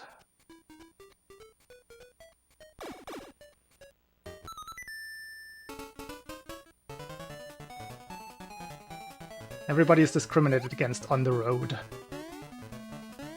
Yes, dear bot.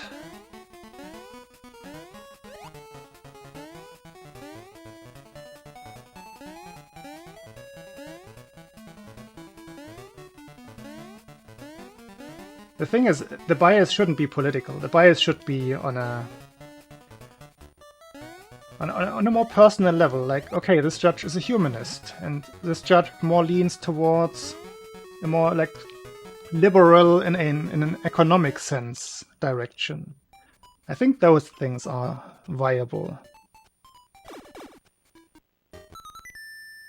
but not to the extent that it is supposed to be in US. Not just SCOTUS, like they were normal judges before. That's where they got their reputation.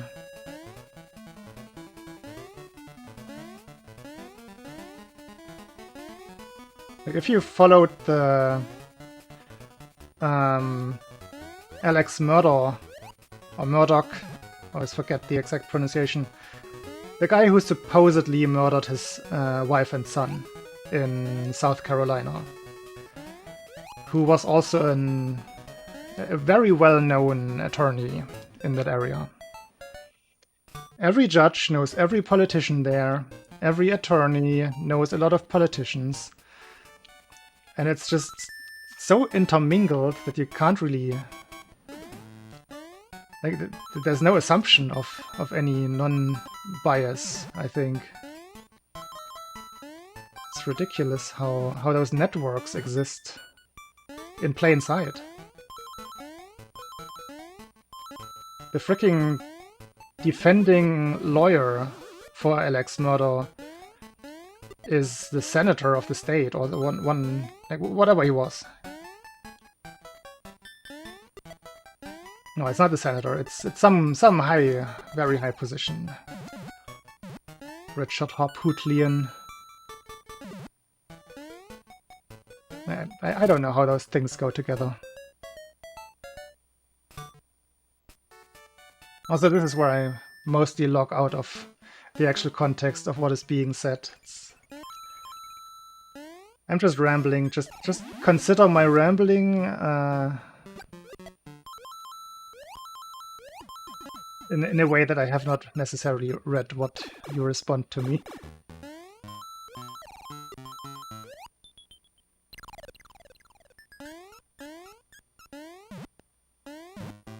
I'm rambling, you're having a good conversation. That's how I see it.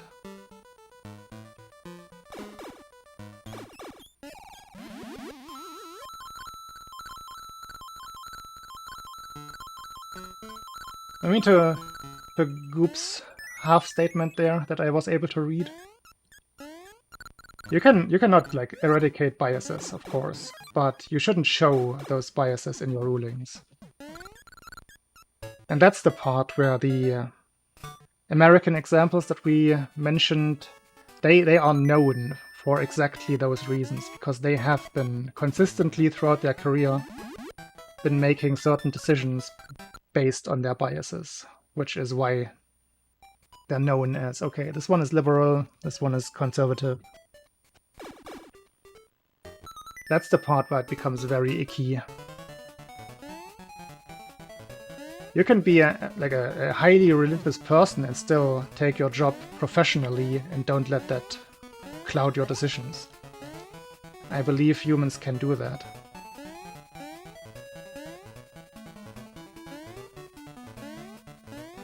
Or choose any other bias other than religion. But usually professionalism as a judge implies that you can put that stuff aside.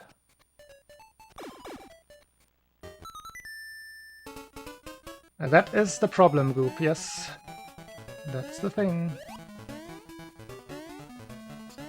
Kind of implied that you do build your career like that.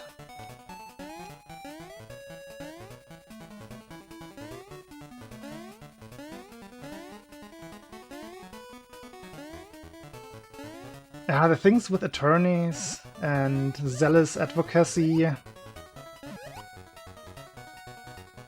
basically just throwing away your own humanity just in order to become a mouthpiece of your standpoint. It's so ridiculous. I hate that in the law system.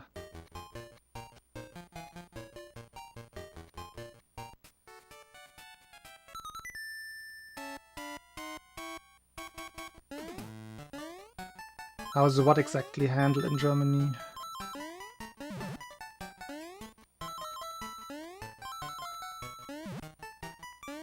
Like I don't hear a lot of... I've actually never heard of any complaints about a judge being close to some lobbyists or this and that or a certain group. I feel like that would have made it into the press, which I don't think it has. But maybe people aren't looking. Eh.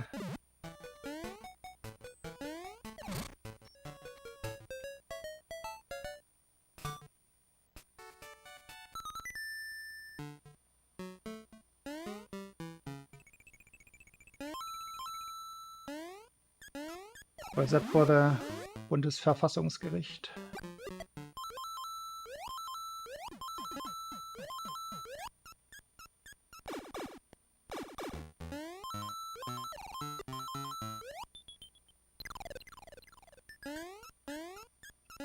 My school days are too long gone for me to remember that part. Oh, yeah.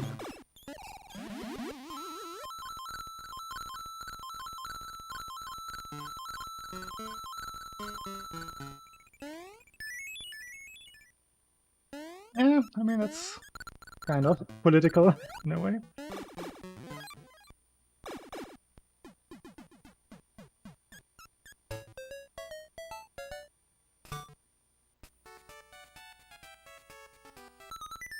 But yeah, it's not something that I feel has come up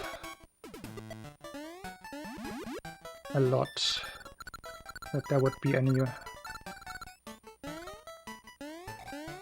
big wrongdoing. Ah! Gone back to 3 sets. 3, 3, 3.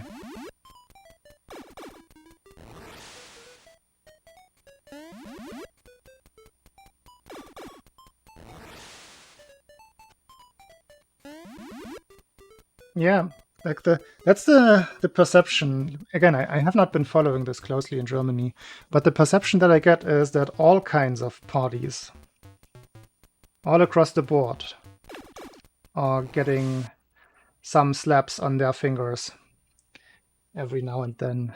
It seems measured. Of course, very recently, everything has been going against the very right-wing one that we have in Germany, rightfully so. That's the one that also, like, just before the EU Parliament election is being pushed into the spotlight by media, which in this case I don't mind.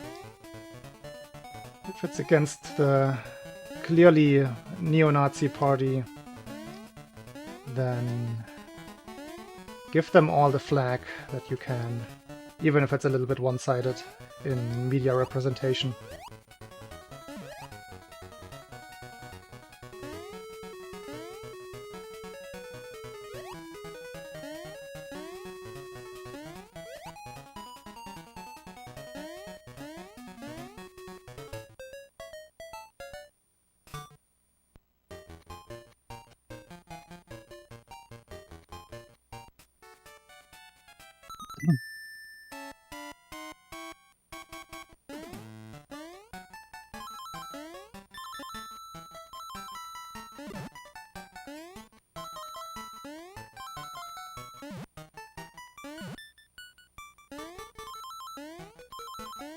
I think the fact that it's younger and just more, like, obviously more relevant and easier to understand and apply to modern society, I think that's the biggest pro that we have with the German constitution.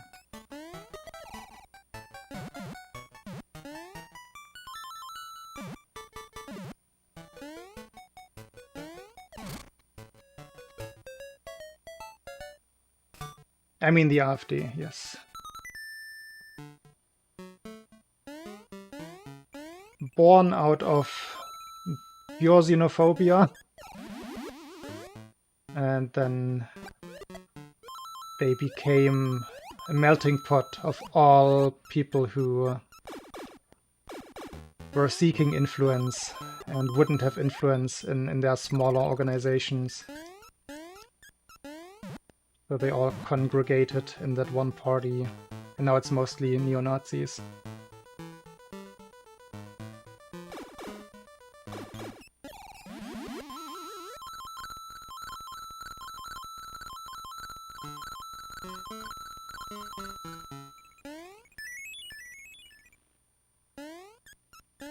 Like a bundle, yeah. What's the Latin word for bundle again? I forget.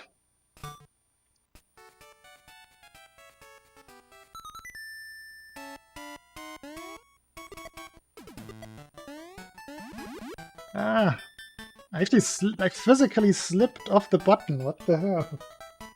Ah.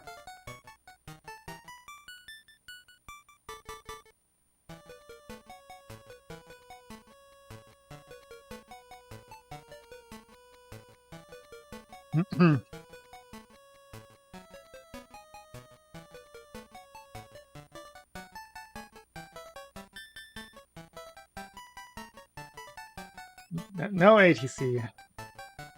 Easier.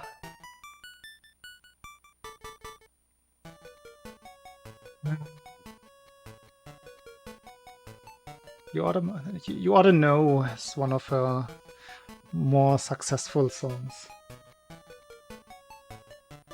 Not a good joke. Not trying to defend it.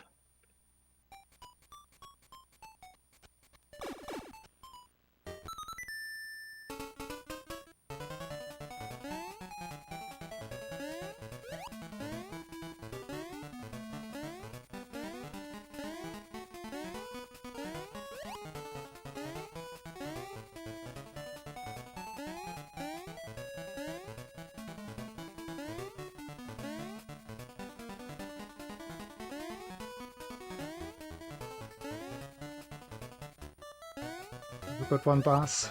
Thank you. Have a good sleep.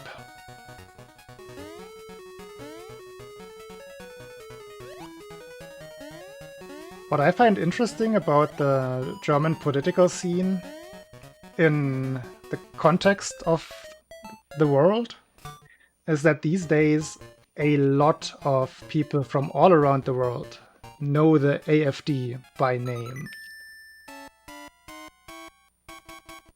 And usually not in a good context. So the world media must have been doing a good job.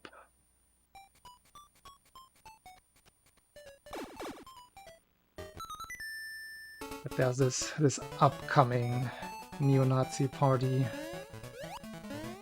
which is obviously noteworthy in a German context. Oh, I have not seen that.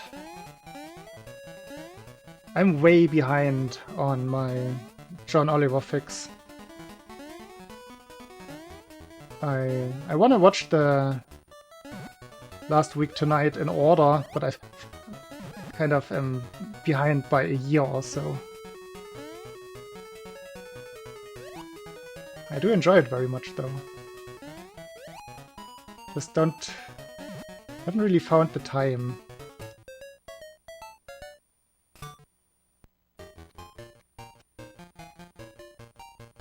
I will have to actually catch up.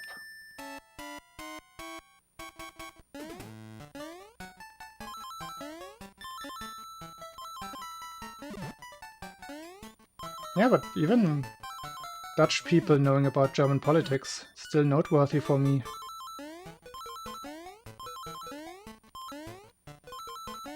Like, I know a little bit about Dutch politics.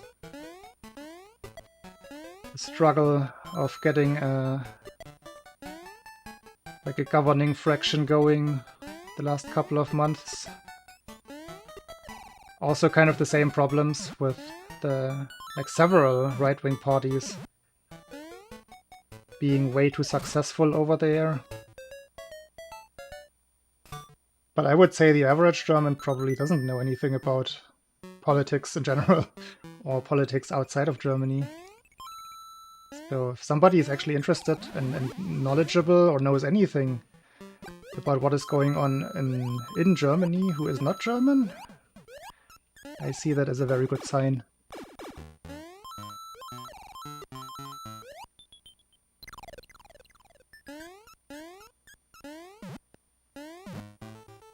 I would say most Germans don't know about Geert Wilders, nor Meloni, nor Marine Le Pen.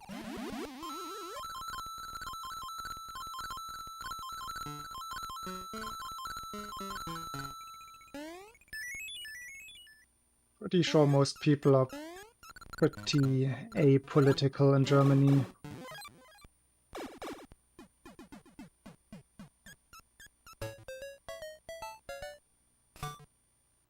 Yeah, you started it. We have our election day on Sunday here. Ah, again! Can't get out of that level.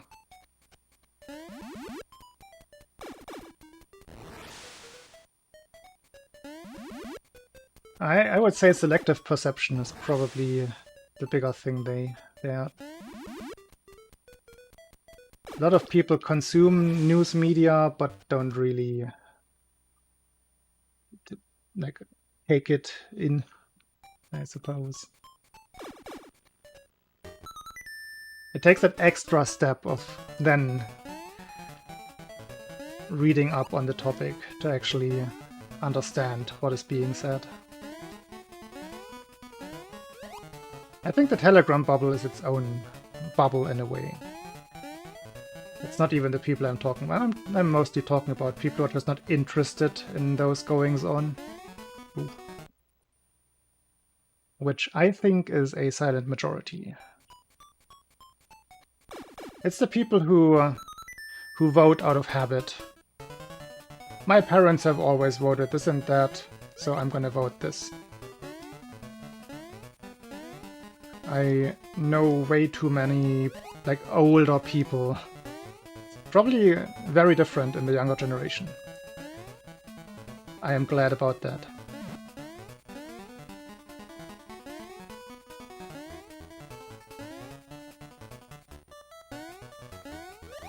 Damn it, squirrel.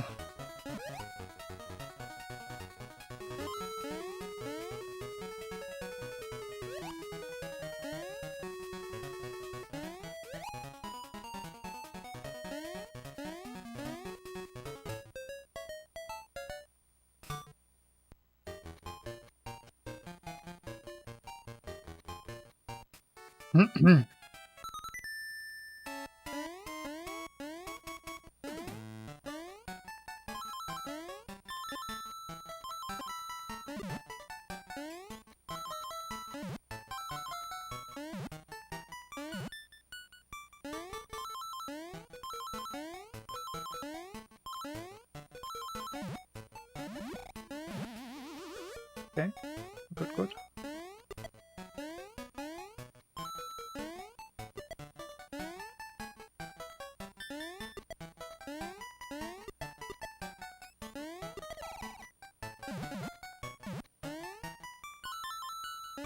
I mean, I don't even know what political home would entail. I just feel that politics is, in general, just not a topic that is spoken about that much in families. Except when you have, very direct connections to somebody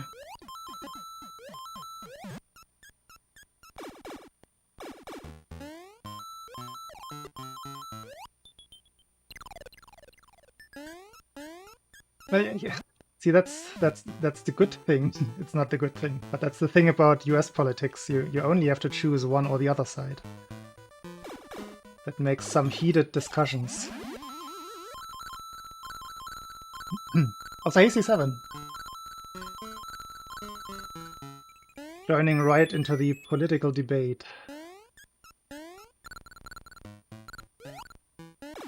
Which I was about to remove myself from to get one more run going. But we can keep going.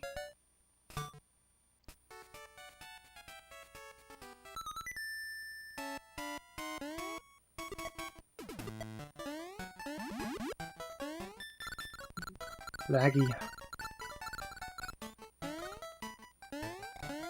Still laggy. That was a lot of lag throughout the entire level. The game has been... Wait, I was minus 0.5? What the hell?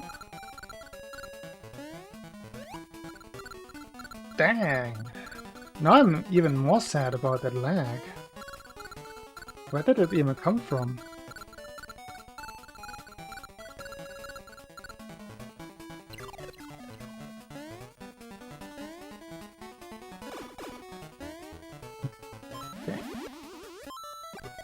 No, we might not even be green anymore.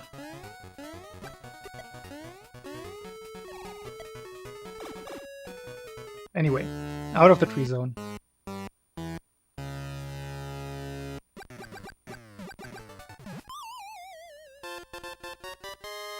That is my experience, Chivaloo. School was very good about political educations for me. No, education. Yeah, not green. I did learn a lot. I got socialized in terms of politics in school, which is how it's supposed to be here. It's a big focus in schools, or used to be in my time. I hope it's still the same. That is something that I really appreciated. And again, with Germany, you always have this special case of having to maintain the memory of Second World War and everything that led to that. So that is instilled in German school kids. Sometimes too much in terms of like literature. Like, it can get not overwhelming, but it can just get too much for children to read war literature for like 3 years in school straight. That's a bit much. Because on top of that, there are also special subjects that deal with society and politics. Which also I have learned differs from federal country to federal country. What is happening? But yeah, my personal history with political education has been a positive one. That is not something I hear a lot from somebody who went through the US school system. You can deem yourself lucky, I guess.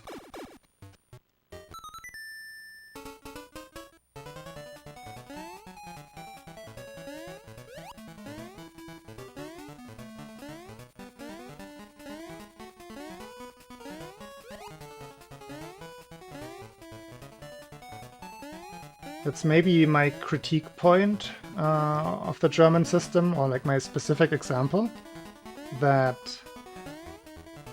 during the time when, like during puberty pretty much, like when you open up as a human, when you broaden your horizon, and you slowly start looking out into the world, that is exactly the time when everything was just World War II, World War II, World War II.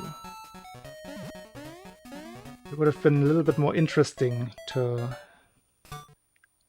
implement more of what came after, or like revisit certain other systems. Like maybe specifically choose a country like the US. and learn about that for a couple of months.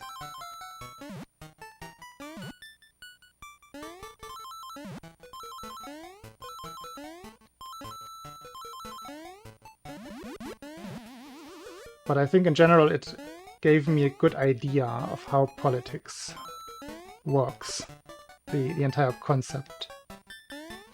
Because we learned things about lobbyism and the bad and ugly sides of politics. We learned that in school.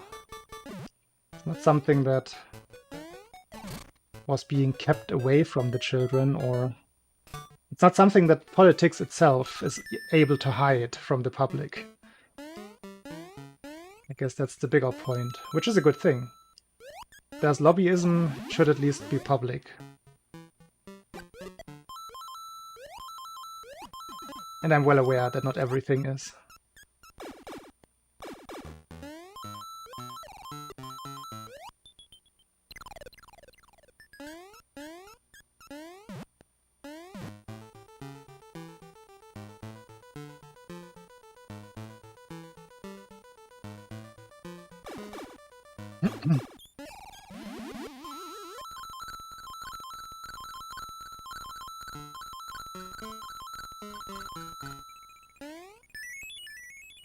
If you spread out the 3 years, then I agree. But again, it was also just the timing of those 3 years.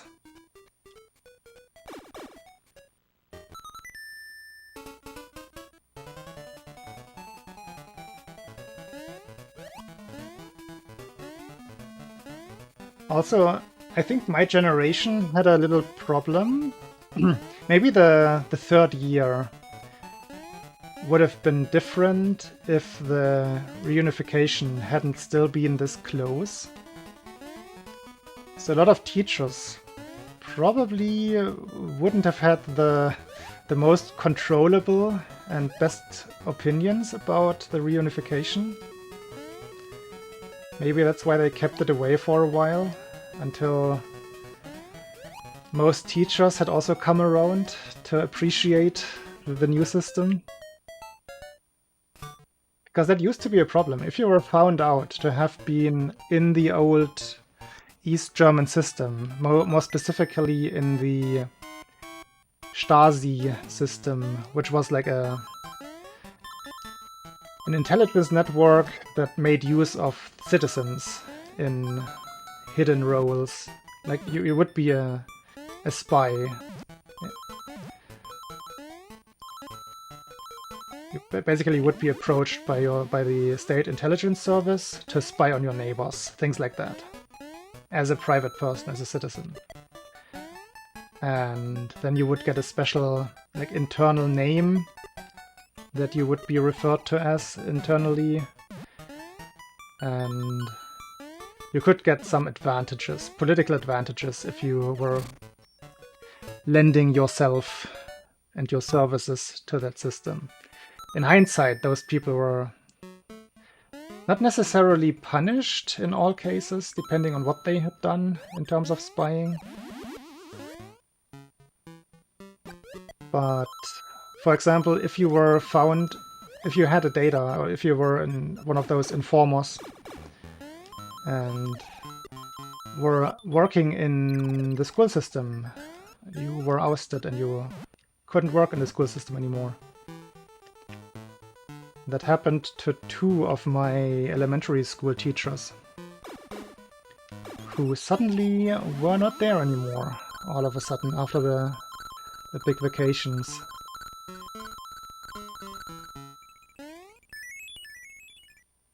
It was a very weird system. The one in East Germany.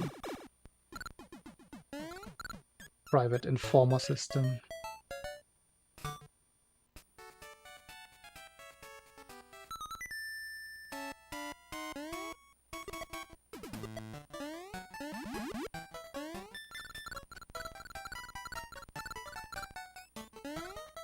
Yeah, didn't despawn him.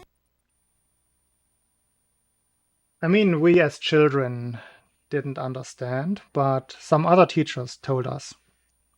But again, they told us that this is why, and that was it. We just, like, I was in 2nd grade. I had no understanding of politics.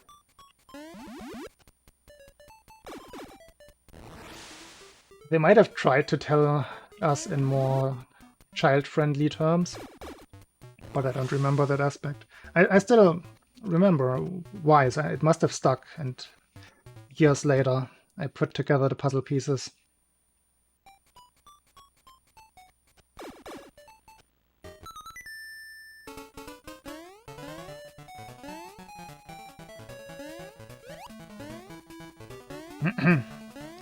But the thing is, some of them you couldn't necessarily blame, because they would blackmail you pretty much.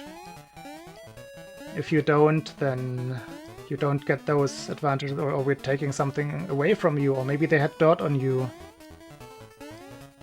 and got you into the system that way. And they pretty much wanted to find out, like, those like people who were friendly towards Western values, people who secretly listened to Western radio. So they wanted the neighbors to spy on them, and then find more dirt, and then then start the official investigation. Very weird times.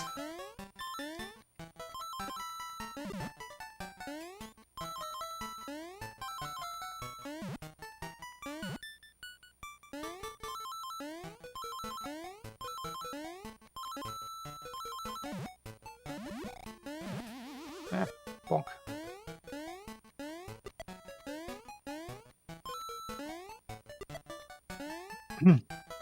Good night, Goop. Sorry that I couldn't fully interact.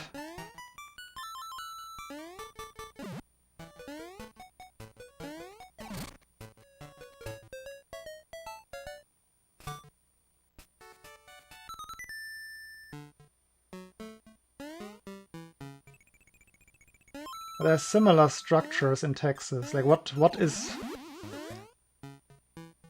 would be the repercussions, and what is the who are the people who should be investigated by the neighbors? Or is it just like immigration things?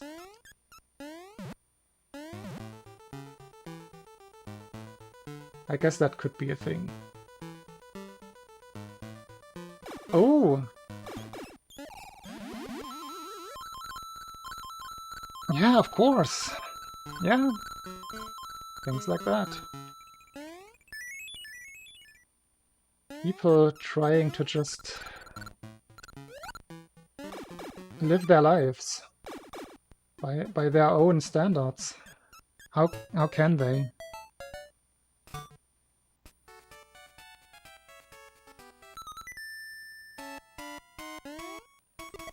That is ridiculous. I mean, a lot of what is public in the US is kind of ridiculous to my understanding.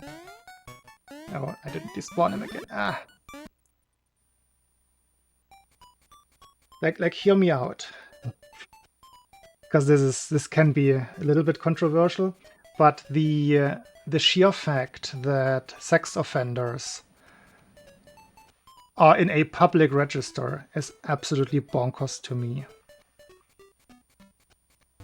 And I kind of get the counterpoint that, oh, if somebody like is a let's take some like more despicable examples. Somebody is a convicted multiple child molester or something.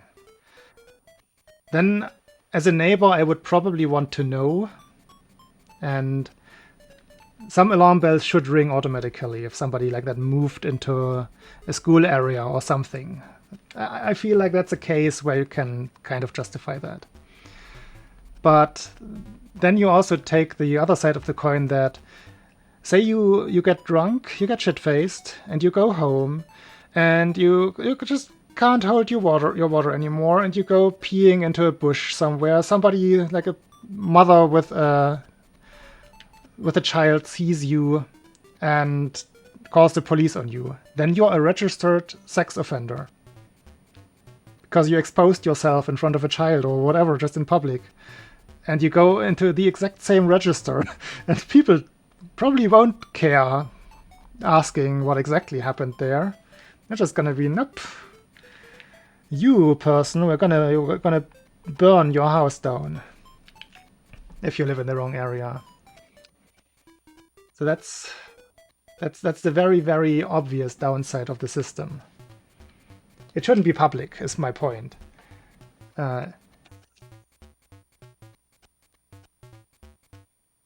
That's my point. Yeah, because people will draw wrong conclusions or incomplete conclusions. For the first case, I mentioned there should be just different instances in place and not like creating a lynch mob by system by default.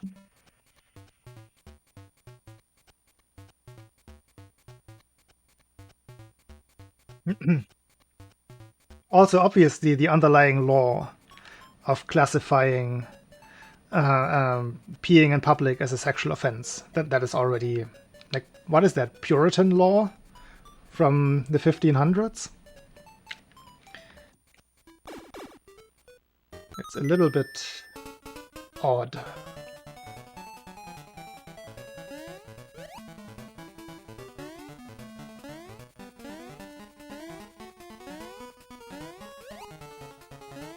Yeah, exactly, ATC. We were on the same page there.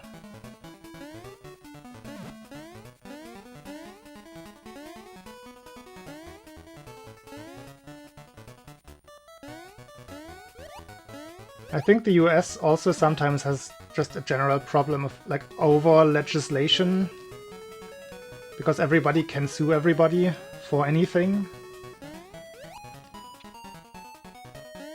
And then if you happen to have a bad or a good lawyer, you just make things happen that necessarily wouldn't have to happen. Yeah, of course, but in theory, you know what, like the system exists, that you can sue people over nothing. That's more what I mean. It's not so much about everybody that my point was about. Whereas in other countries you need to have a much more sturdy basis to do that. At least slap laws have become a thing in the US. That kind of gets rid of a lot of frivolous legislation. But again, yeah, you're right, it all costs money.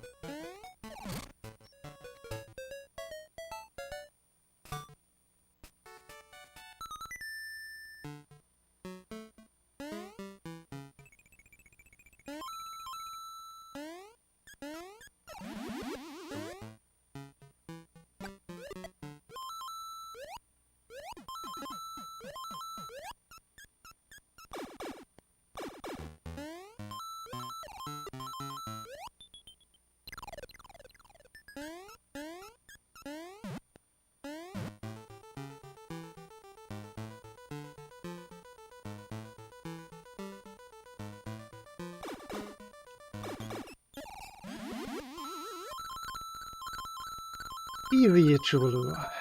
Easy. But what about the part where you weren't peeing yet? How do you eradicate that part?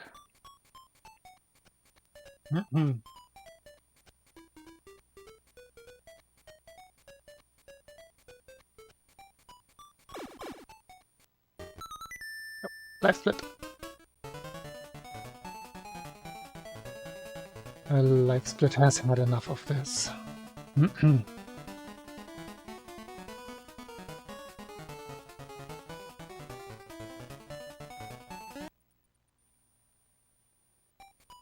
Yeah, but when the child says it saw this, and the mom says it saw that, what do you do then? And you were drunk. You probably don't even know. You shouldn't be drunk in public.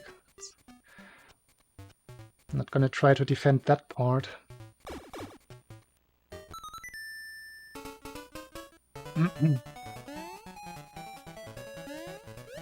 But the point is, yeah, I think the point came across a long while ago that you can get into a lot of trouble for very unrelated things.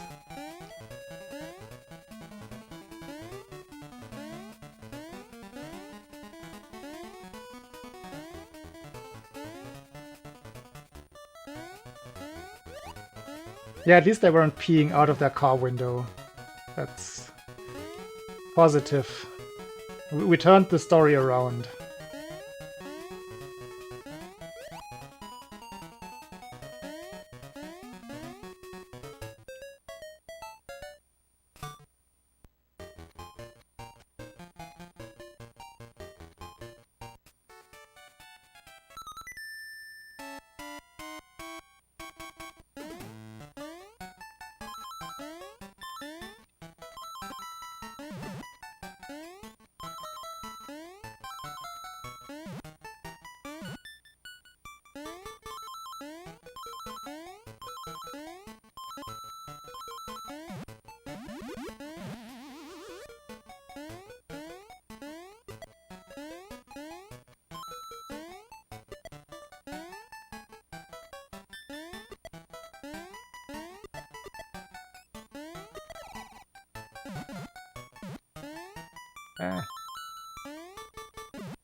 Oh, you also know a dick on shoulder guy? I also know one.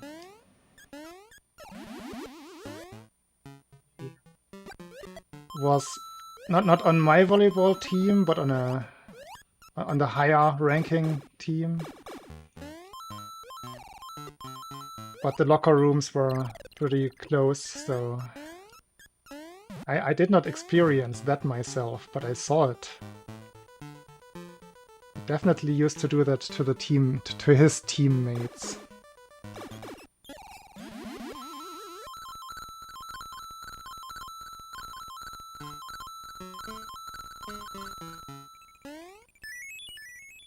That is... I thought my story was pretty unique. Now it's very, very funny to me that there's more than one person being able to tell that story. Was a big thing, C7. Wait.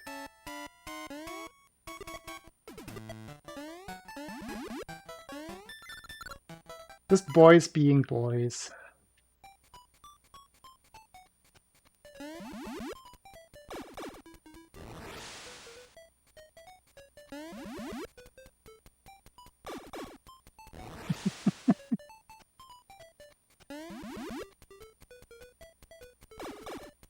What if it was the same guy for both Jubilu and me? Maybe there's only one guy on the planet who does that. Maybe he's still doing it.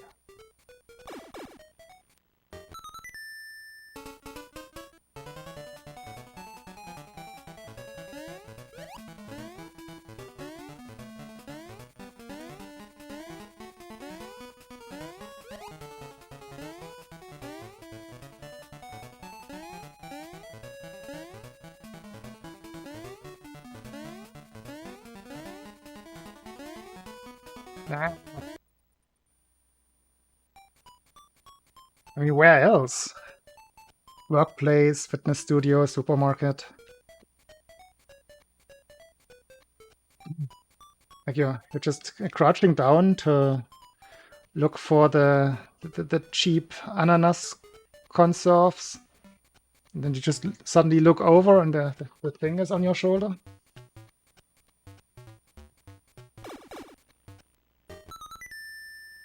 I can see that happening.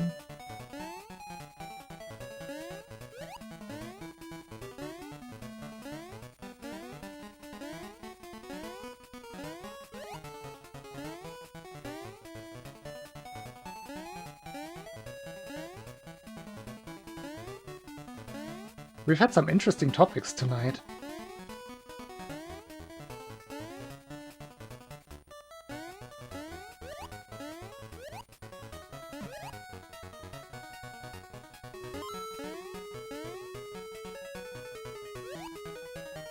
Exactly.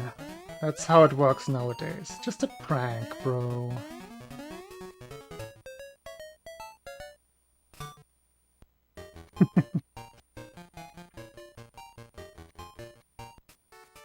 No, and if something like that happened in public, that is a pretty clear-cut case here as well.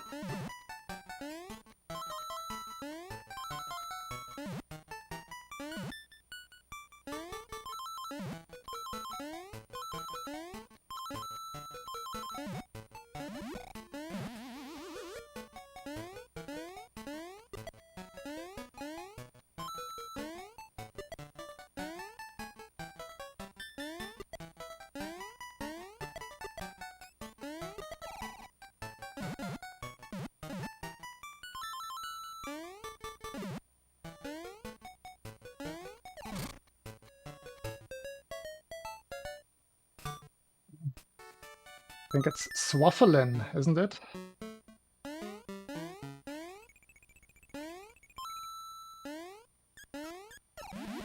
I have heard that before. It's a very specific Dutch thing.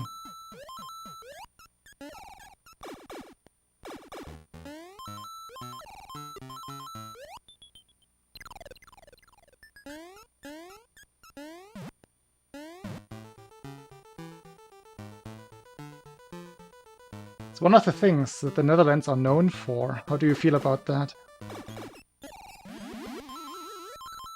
Deep frying everything and Swaffelen. Very proud, yeah.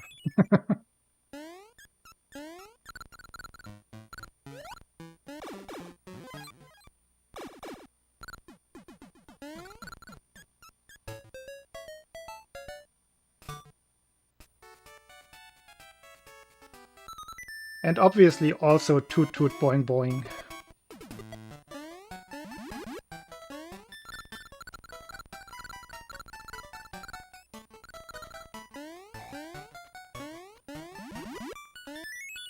I turned around too early. That is rare. I think I'm in one more run territory now, so I'm also in last run as fast run territory.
Bonk.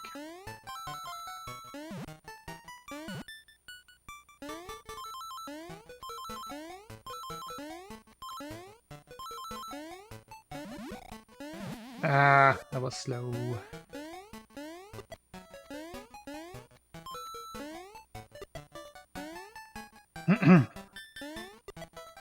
$37. I'm missing context.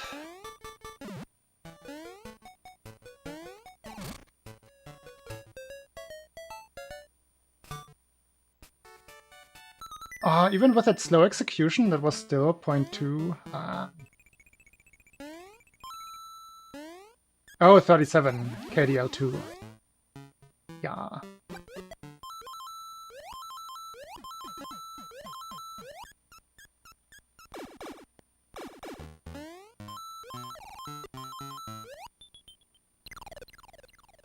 Jet is a very, very good speed man.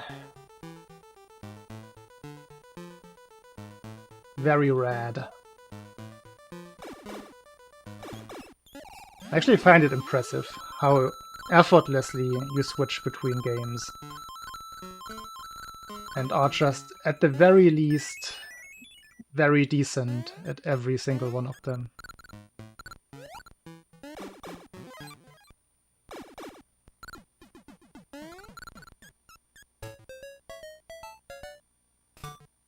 A typo. J can Z.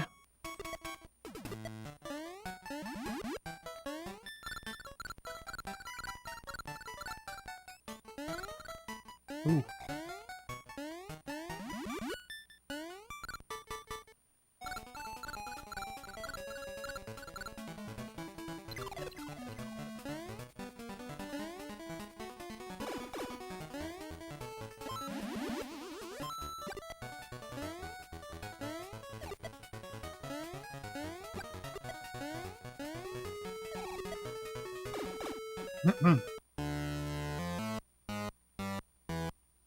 Oh dear goo.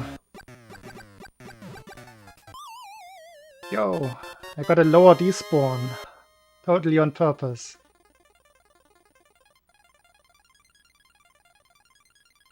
Back to SML2. Ooh, I gotta hurry up then.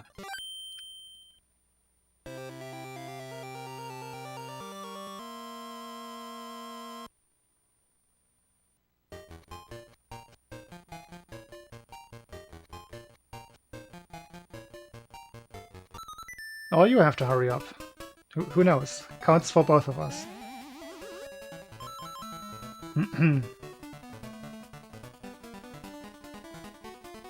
Ah, you say that, Chubaloo. My gut feeling is that it pretty much comes out the same. Because we're only talking like plus minus 2 or 3 frames. Which is also the time that you invest by like letting him sink down.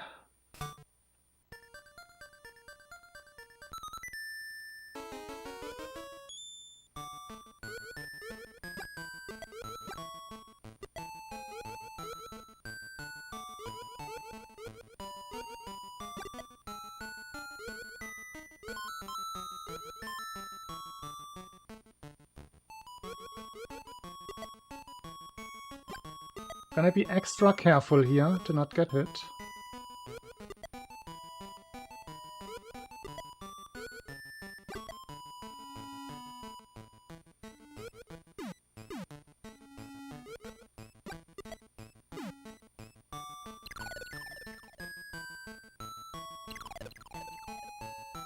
The last run is fast run.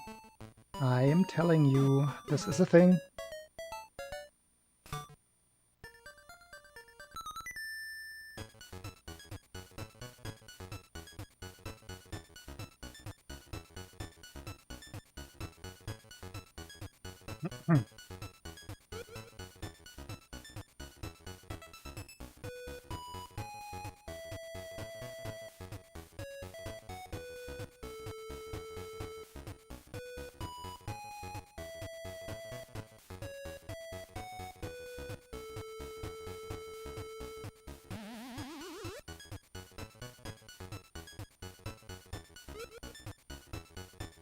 Successful pyramid.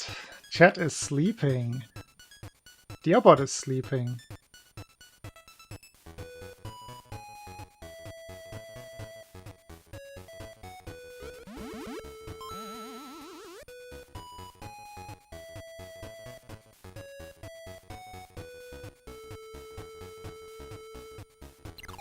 Does he now?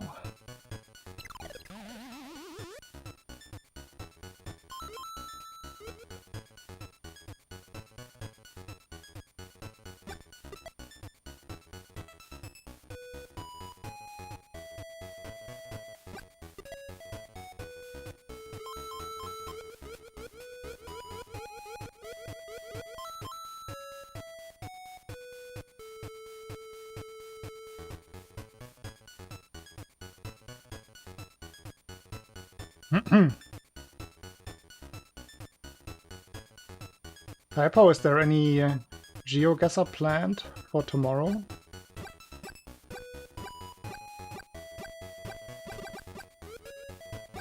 I think I could arrange tomorrow another... No, hold his pizza. Thank you for breaking that.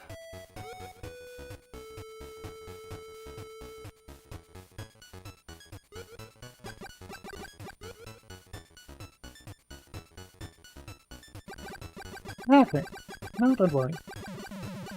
I'm just gonna play Beat Saber then.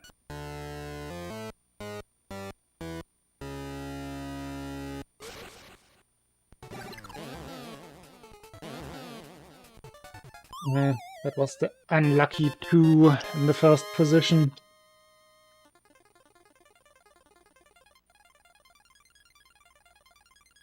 B9-10. B9-2 is what that was.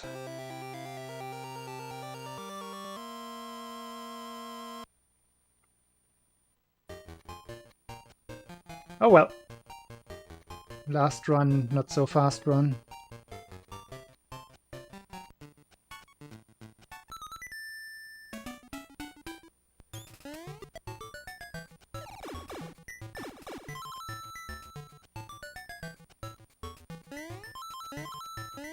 B9.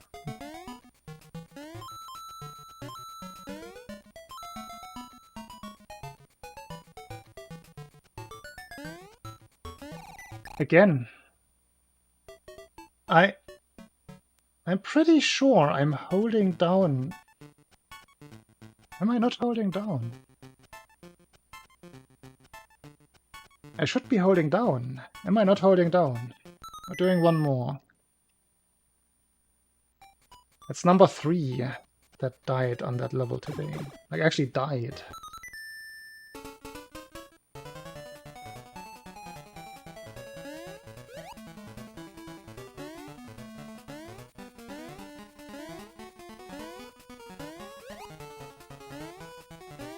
Two hours prior to this, I think I might.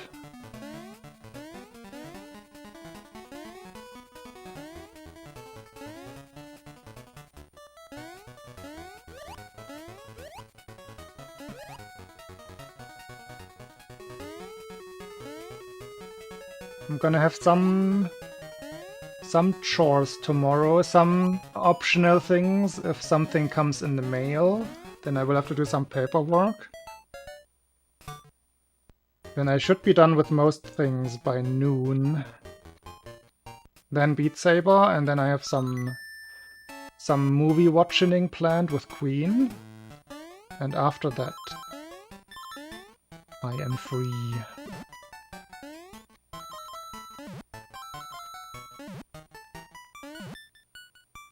I'm gonna be watching Godzilla -1 tomorrow.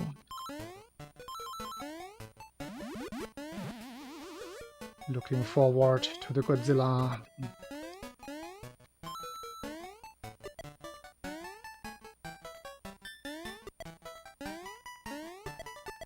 No. That cannot be allowed to become a thing. I specifically switched to the jumping strat to avoid deaths there. I think I'm just forgetting to hold down. And do some weird mix-up of the two strats. Like, I want to be holding down before I actually touch down. So there should be immediate sliding.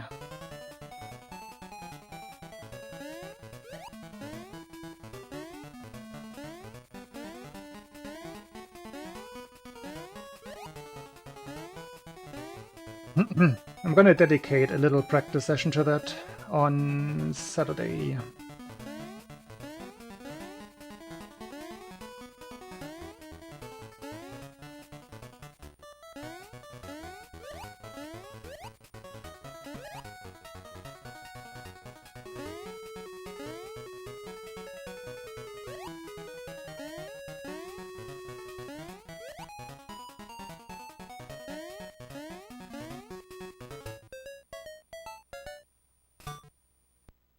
I simply had to do another run, because I want to uphold the last run is fast run thing.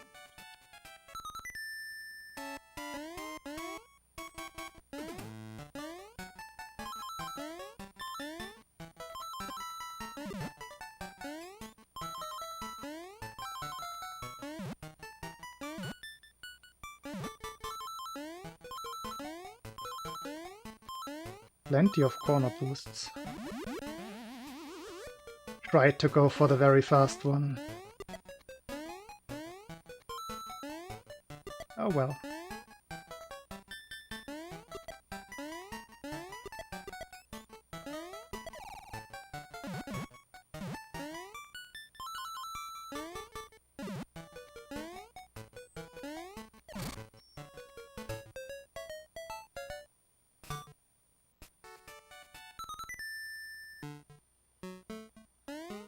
It's also just an easy, like, positive mindset to cling onto. Like, it's obviously not true, right? There's no such thing as a rule that the last run will be a fast run. But in a way, you can influence that a little bit. Just keeping playing until you get that run.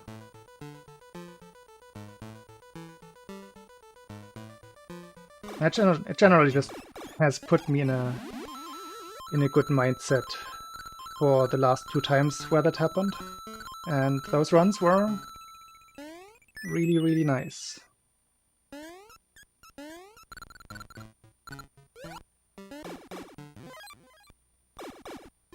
And this is a good level, so it's shaping up to be a fast-ish run. No, it was not a good level. I forgot where I failed.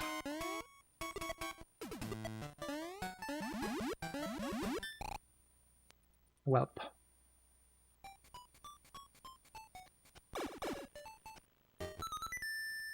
Where did I fail? Must have been a jelly jump.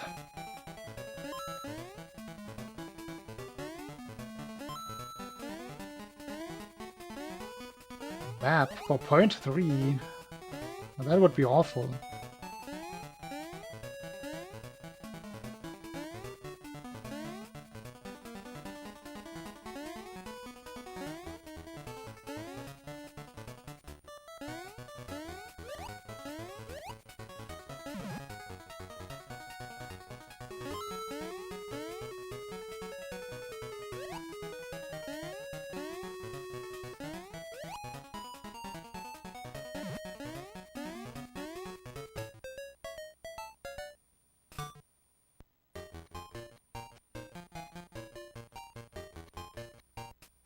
I'm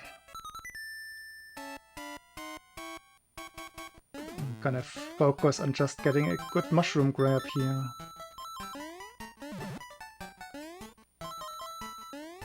Yeah, because there are no corner boosts anyway, so that's all I have to focus on.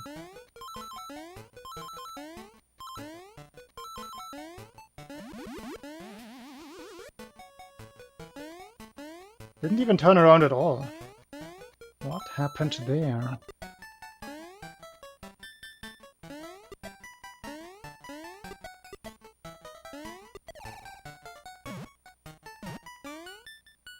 I'm missing jumps again. Here again. I jumped twice, both for the bump bonk and then for the gap corner boost, and no jump happened.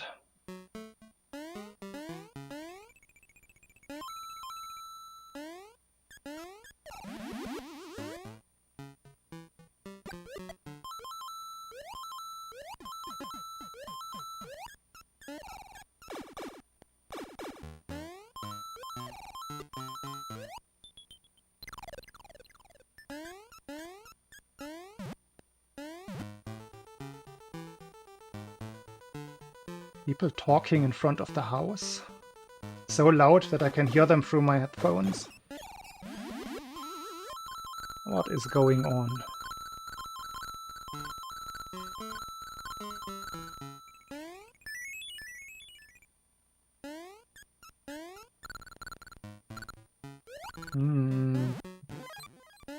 Not good. The best advice is found on the hip. What? Elaborate.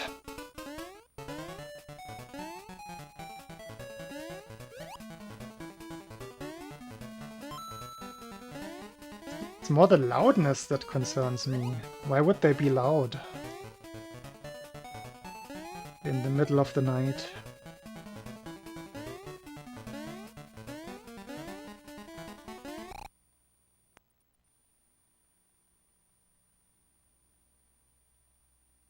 They stopped.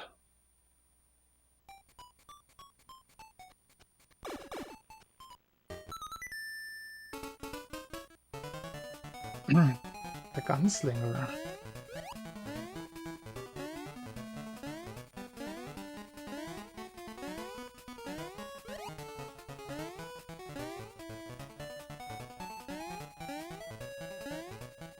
I was about to get my cane and walk out onto the balcony. Ah!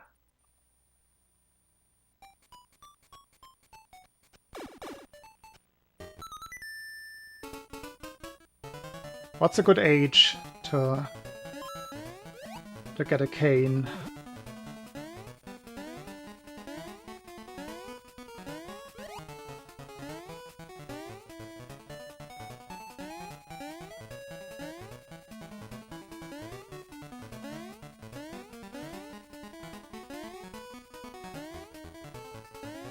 $41.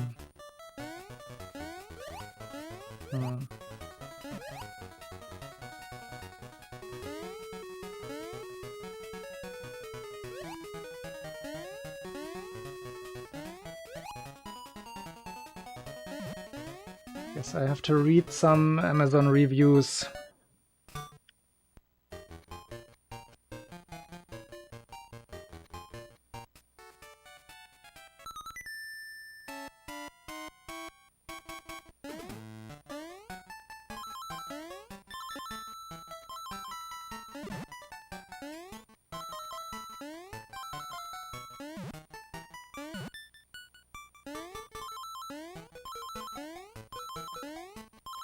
No, canes, not capes.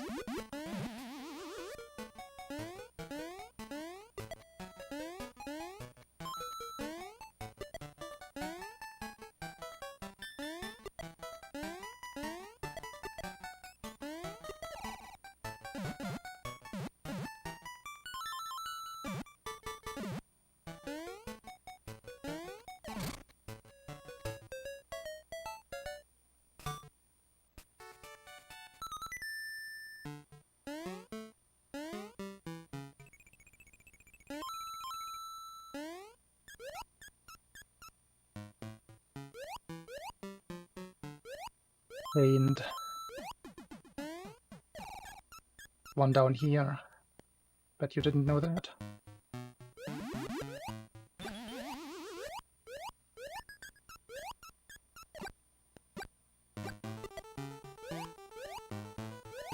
Did that one actually die or does he respawn? No. Oh wait, he did. No, that's the actual one. This one is higher.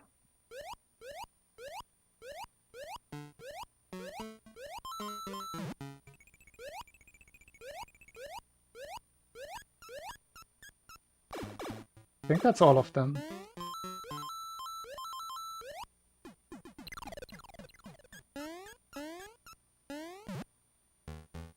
Now these three and the... Okay, that... I feel like that should have still hit.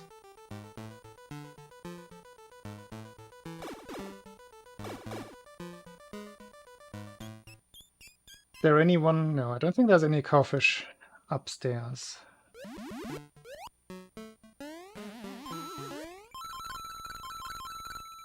Oh, wait. To get rid of everything.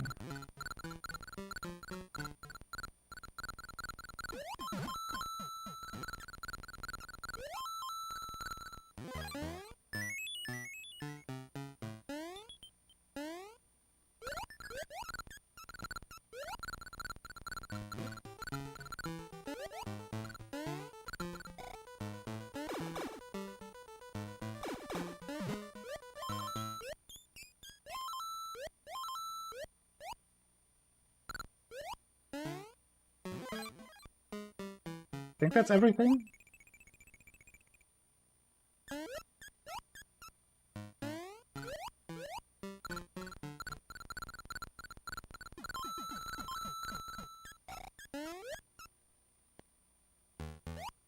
There was one more.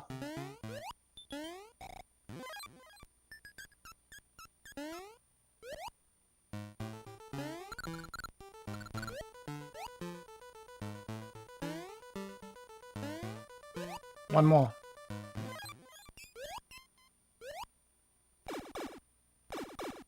I'm just trying to unlock Mario Secret here.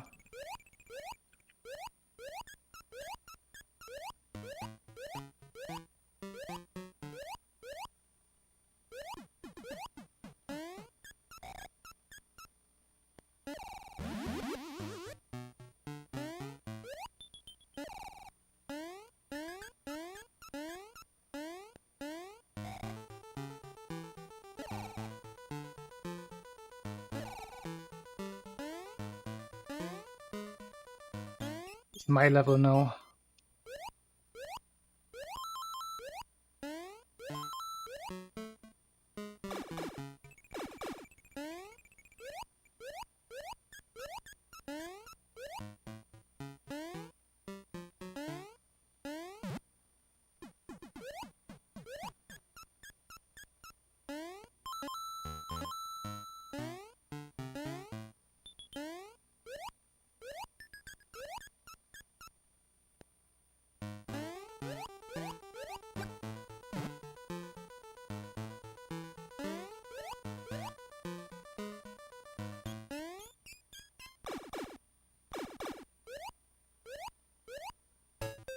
Nobody home.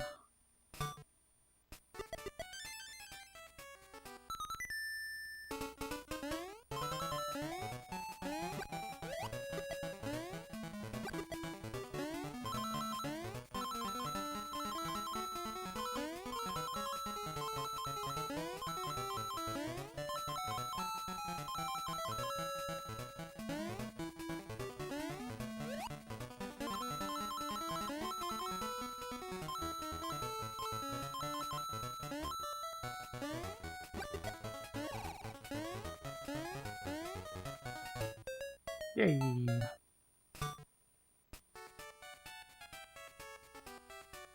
I have never played Undertale, nor Deltarune.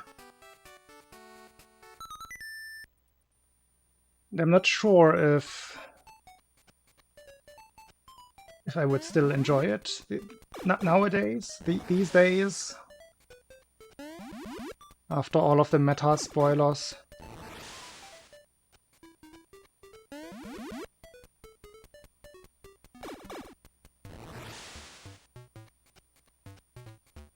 I did kill one of every kind of enemy once.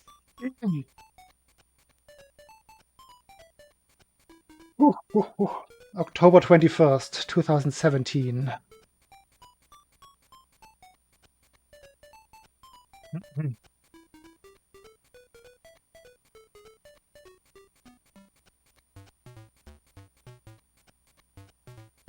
Those were way too many things, because in the end we were... I'm gonna do one more run. But in the end we were like really forcing it by like, oh, we have to also kill the projectile of the piranha plant and this and that. So it took a lot longer than initially planned, and not everything that I was trying to kill was actually on the kill sheet, I suppose. It was still a very fun event, the entire thing, the entire anniversary stream. It's really cool. I am gonna take a quick bathroom break.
All right.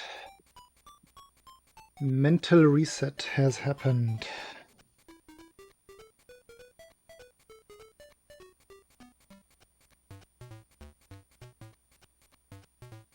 Yo, best viewers. And Dearbot didn't do anything again? Yep.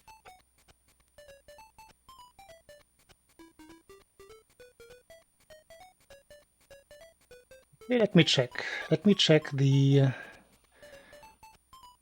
sequence of inputs that he did. No, he did do it.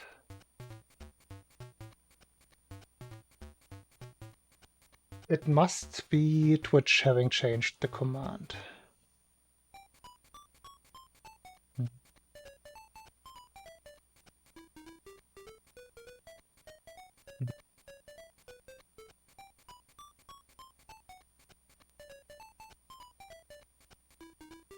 Very strange.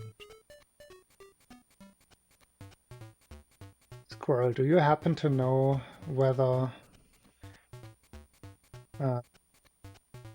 timeout for 1 second is still the same input sequence? Timeout, username, and then the number of seconds? Is that still how it works? Because that is what doesn't work anymore. Dearbot doesn't actually ban them. He just puts them in a file and immediately deletes the message.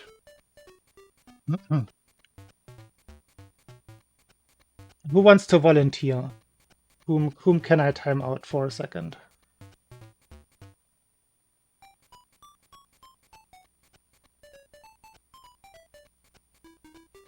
No, I would have to remod you, I think. I think if I time out a mod, I think that removes the mod.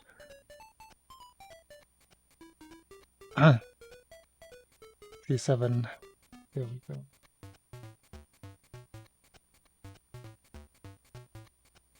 I'm gonna do it with text command, just as Dearbot would. Unrecognized command, timeout. Okay, that is actually what they changed. The timeout command is not timeout anymore. Huh. That is odd.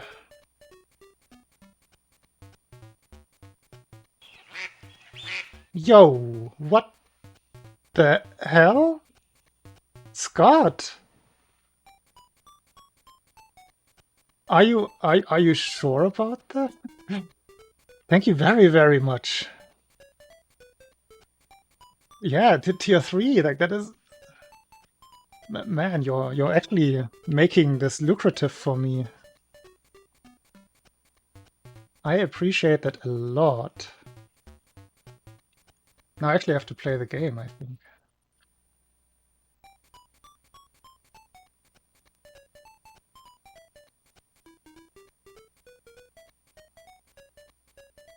What a very, very generous thing to do. Thank you.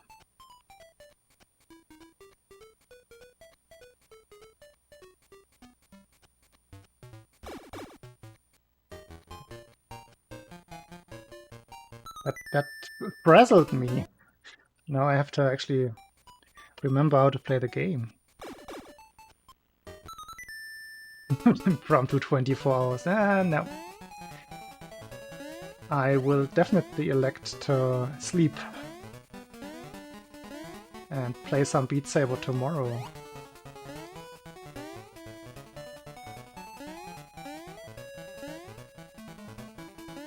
Oh yeah, Scott was definitely here. Dropped some gift subs, never even said anything yet. The hell?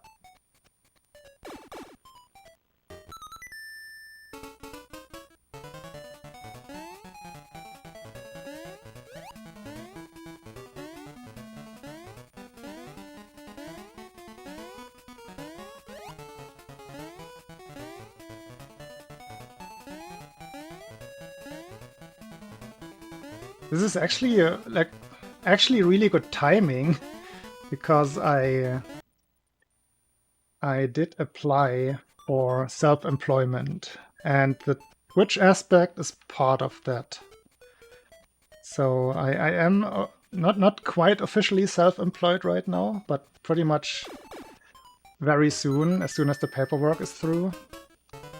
And that money right there actually helps with making my case. So that's kind of ideal.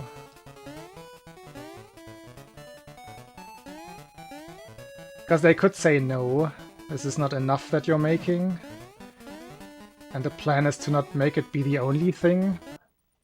The Twitch is gonna be one like regular thing, which I'm not expecting ridiculous amounts of money from.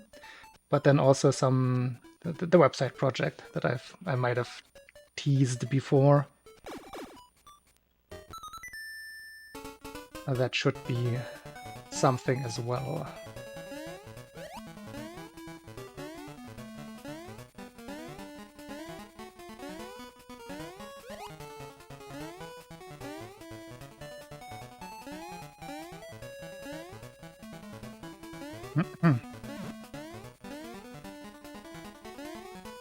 Ah, can keep counting scroll, and then I have to do my taxes.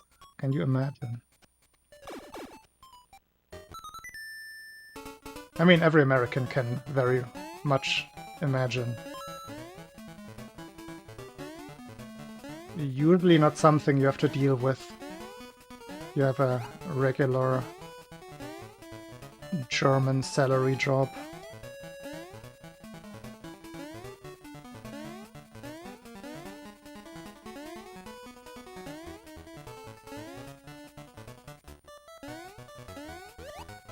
Oh, Squirrel, you're exempt. Is it similar?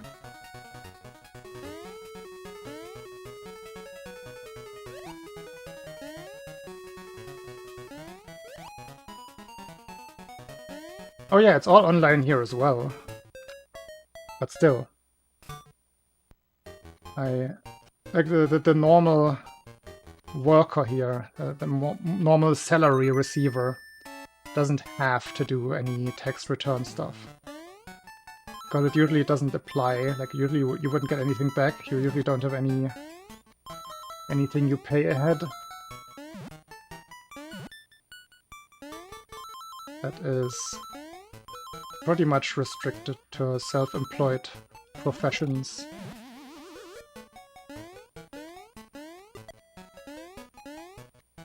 Or if you actually have some of those special expenses. But that's definitely not super common.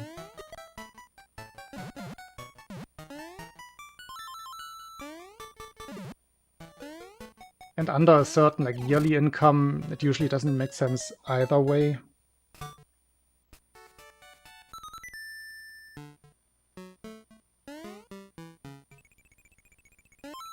Yeah, I think even oh, what's it called again? VAT differs from state to state. That's why it's not as easy as over here, where we have one country VAT, one national VAT. Value added tax.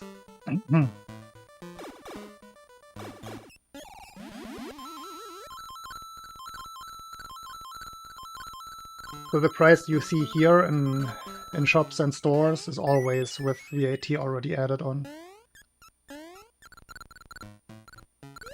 So in that regard, there's nothing to return. Because you already pay it anyway.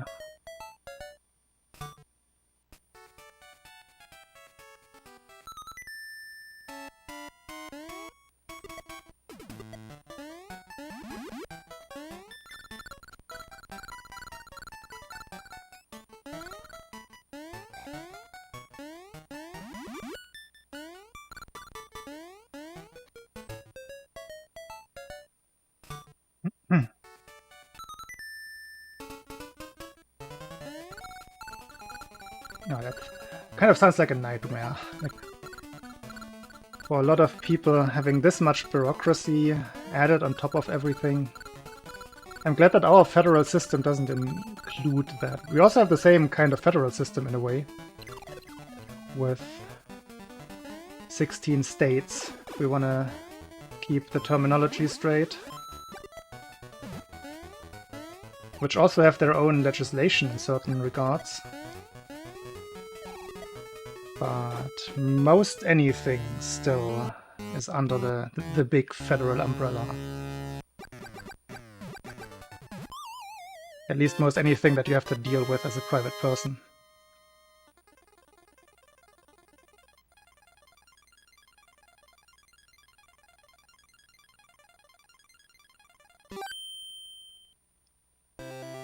Yo, Muffin, what are you, a communist? No, I very much agree with that. Because you can only spend, like, that's always my, like, the easiest, the most common denominator for me. You can only spend that much money. Why would anybody need that much more?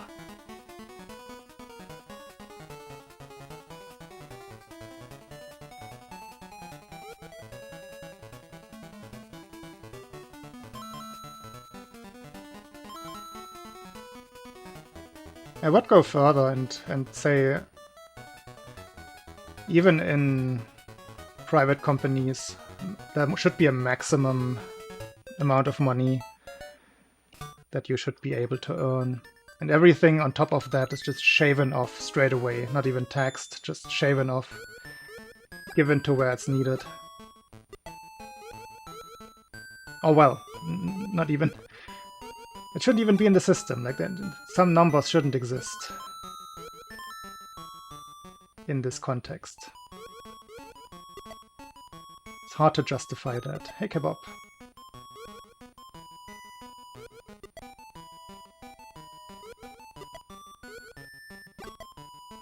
I think that was good again. It was, but that was too early.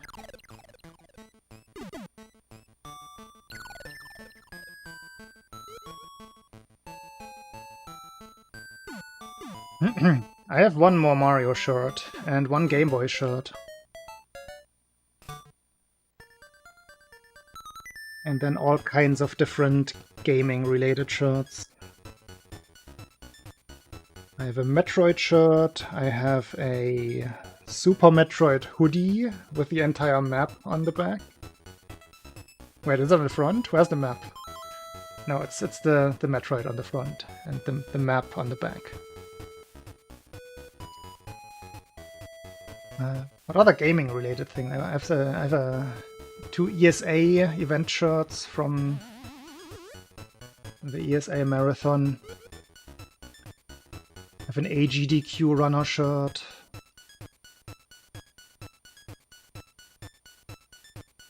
I have the bird shirt. I don't have a squirrel shirt yet. I have to make a squirrel shirt.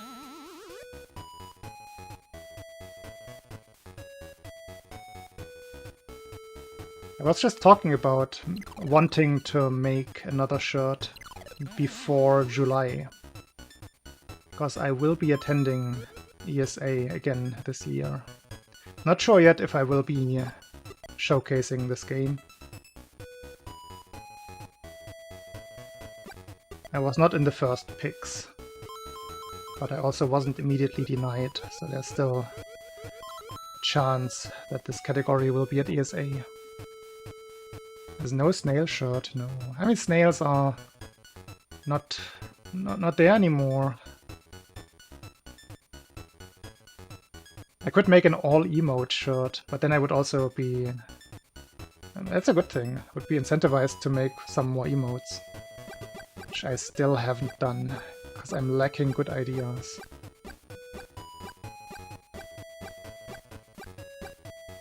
I have the shells to remember. I also have one of my poison dart frogs in mummified form. Still have him around. He's a little bit more, like, gruesome to look at than the empty shells.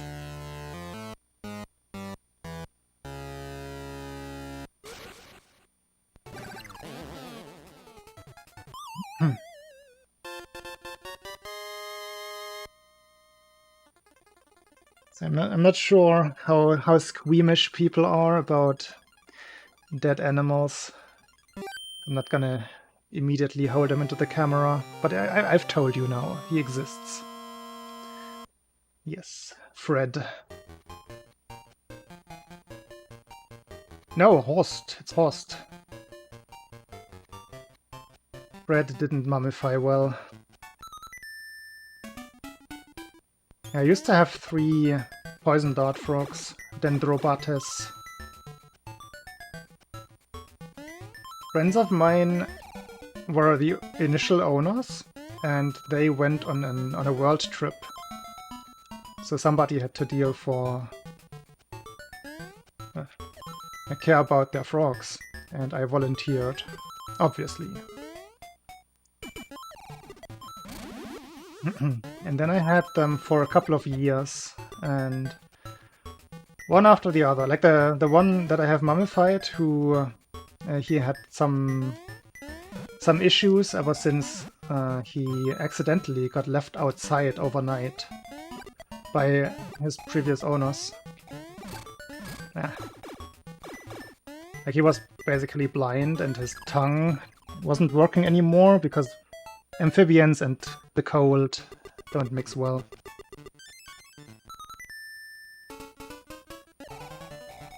I didn't put them into alcohol or formaldehyde. And the thing with Horst is, since he had those afflictions already, he was never eating well, but he was surviving. He was getting by. But the 2 other ones would always like steal his food because he was slow, he couldn't see well, and his tiny little tongue wasn't working as well as a frog's tongue should be working. So I would often end up having to feed him manually. So he was always a skinny guy, which after a while, like when he eventually died, helped with the mummifying process, because he immediately mummified after a couple of days. He didn't rot because he was so skinny.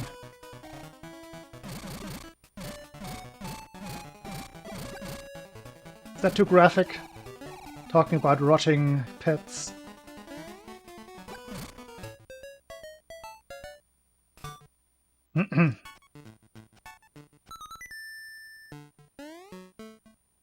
And the other 2, sadly, also passed away with time. Fungus infections, sadly. It's usually a big issue with terrarium frogs. This run is sadly not good.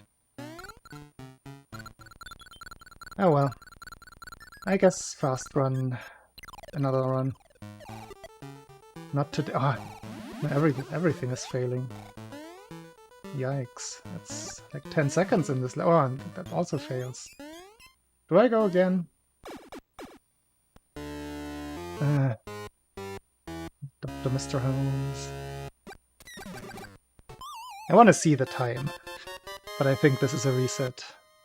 I don't think this can be brought back.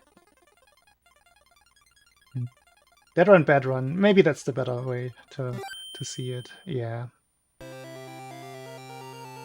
Yeah, no, I think that's a good call. I can show you the frog, the mummified one. If I get 2 yeses in chat, I'm gonna show the mummified Horst.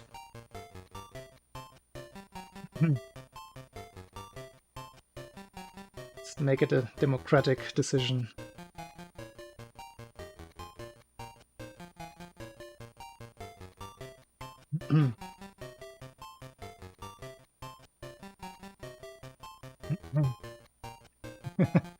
Nice.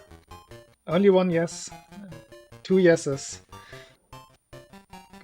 I guess we're not showing Horst. Didn't I say 3? I can get him. Maybe it's gonna be another yes by then. I can just tease the ones who wanted to see him.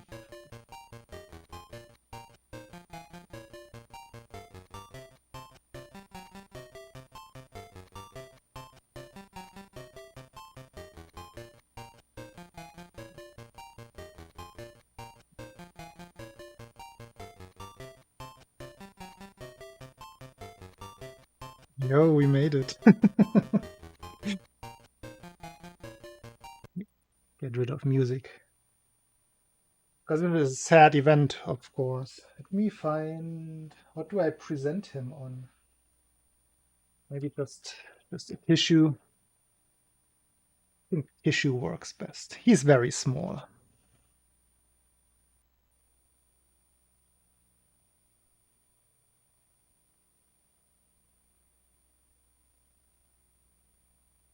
Just want to be careful to not have him take damage.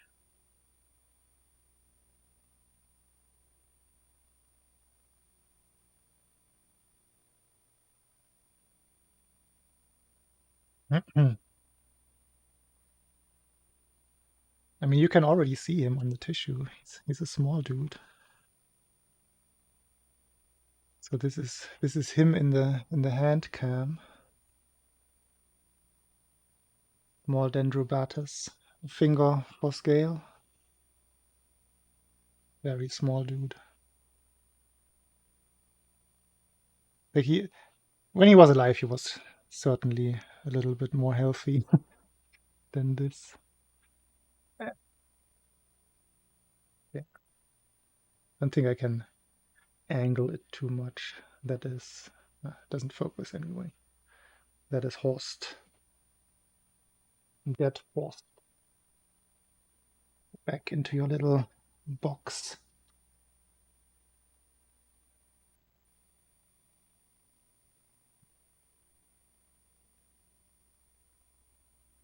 Of course, as a zoologist, I am obligated to keep my dead pets, right? That's how it works. He's just super skinny. Like it's a skeleton. It's a mummy. It's just how it is. And I have a little memento of him. I had them for years, so I was very sad when they died because they all had personalities. Oh, I wonder, do I still have the pictures handy? I don't know where they are. Maybe I can find them somewhat quickly. Like some alive pictures.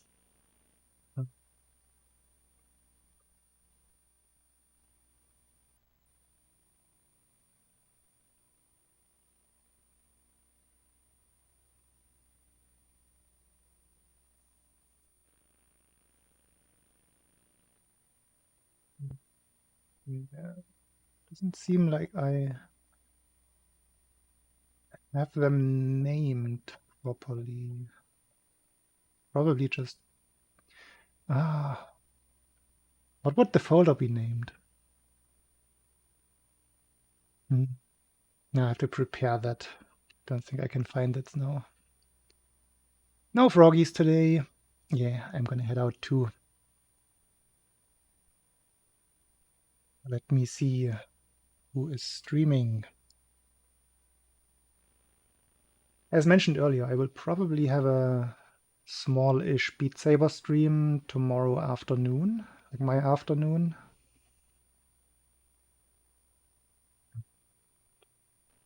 Then back to SML2 on Saturday, the usual time. Which I don't even know what that is these days. Been streaming a little bit later.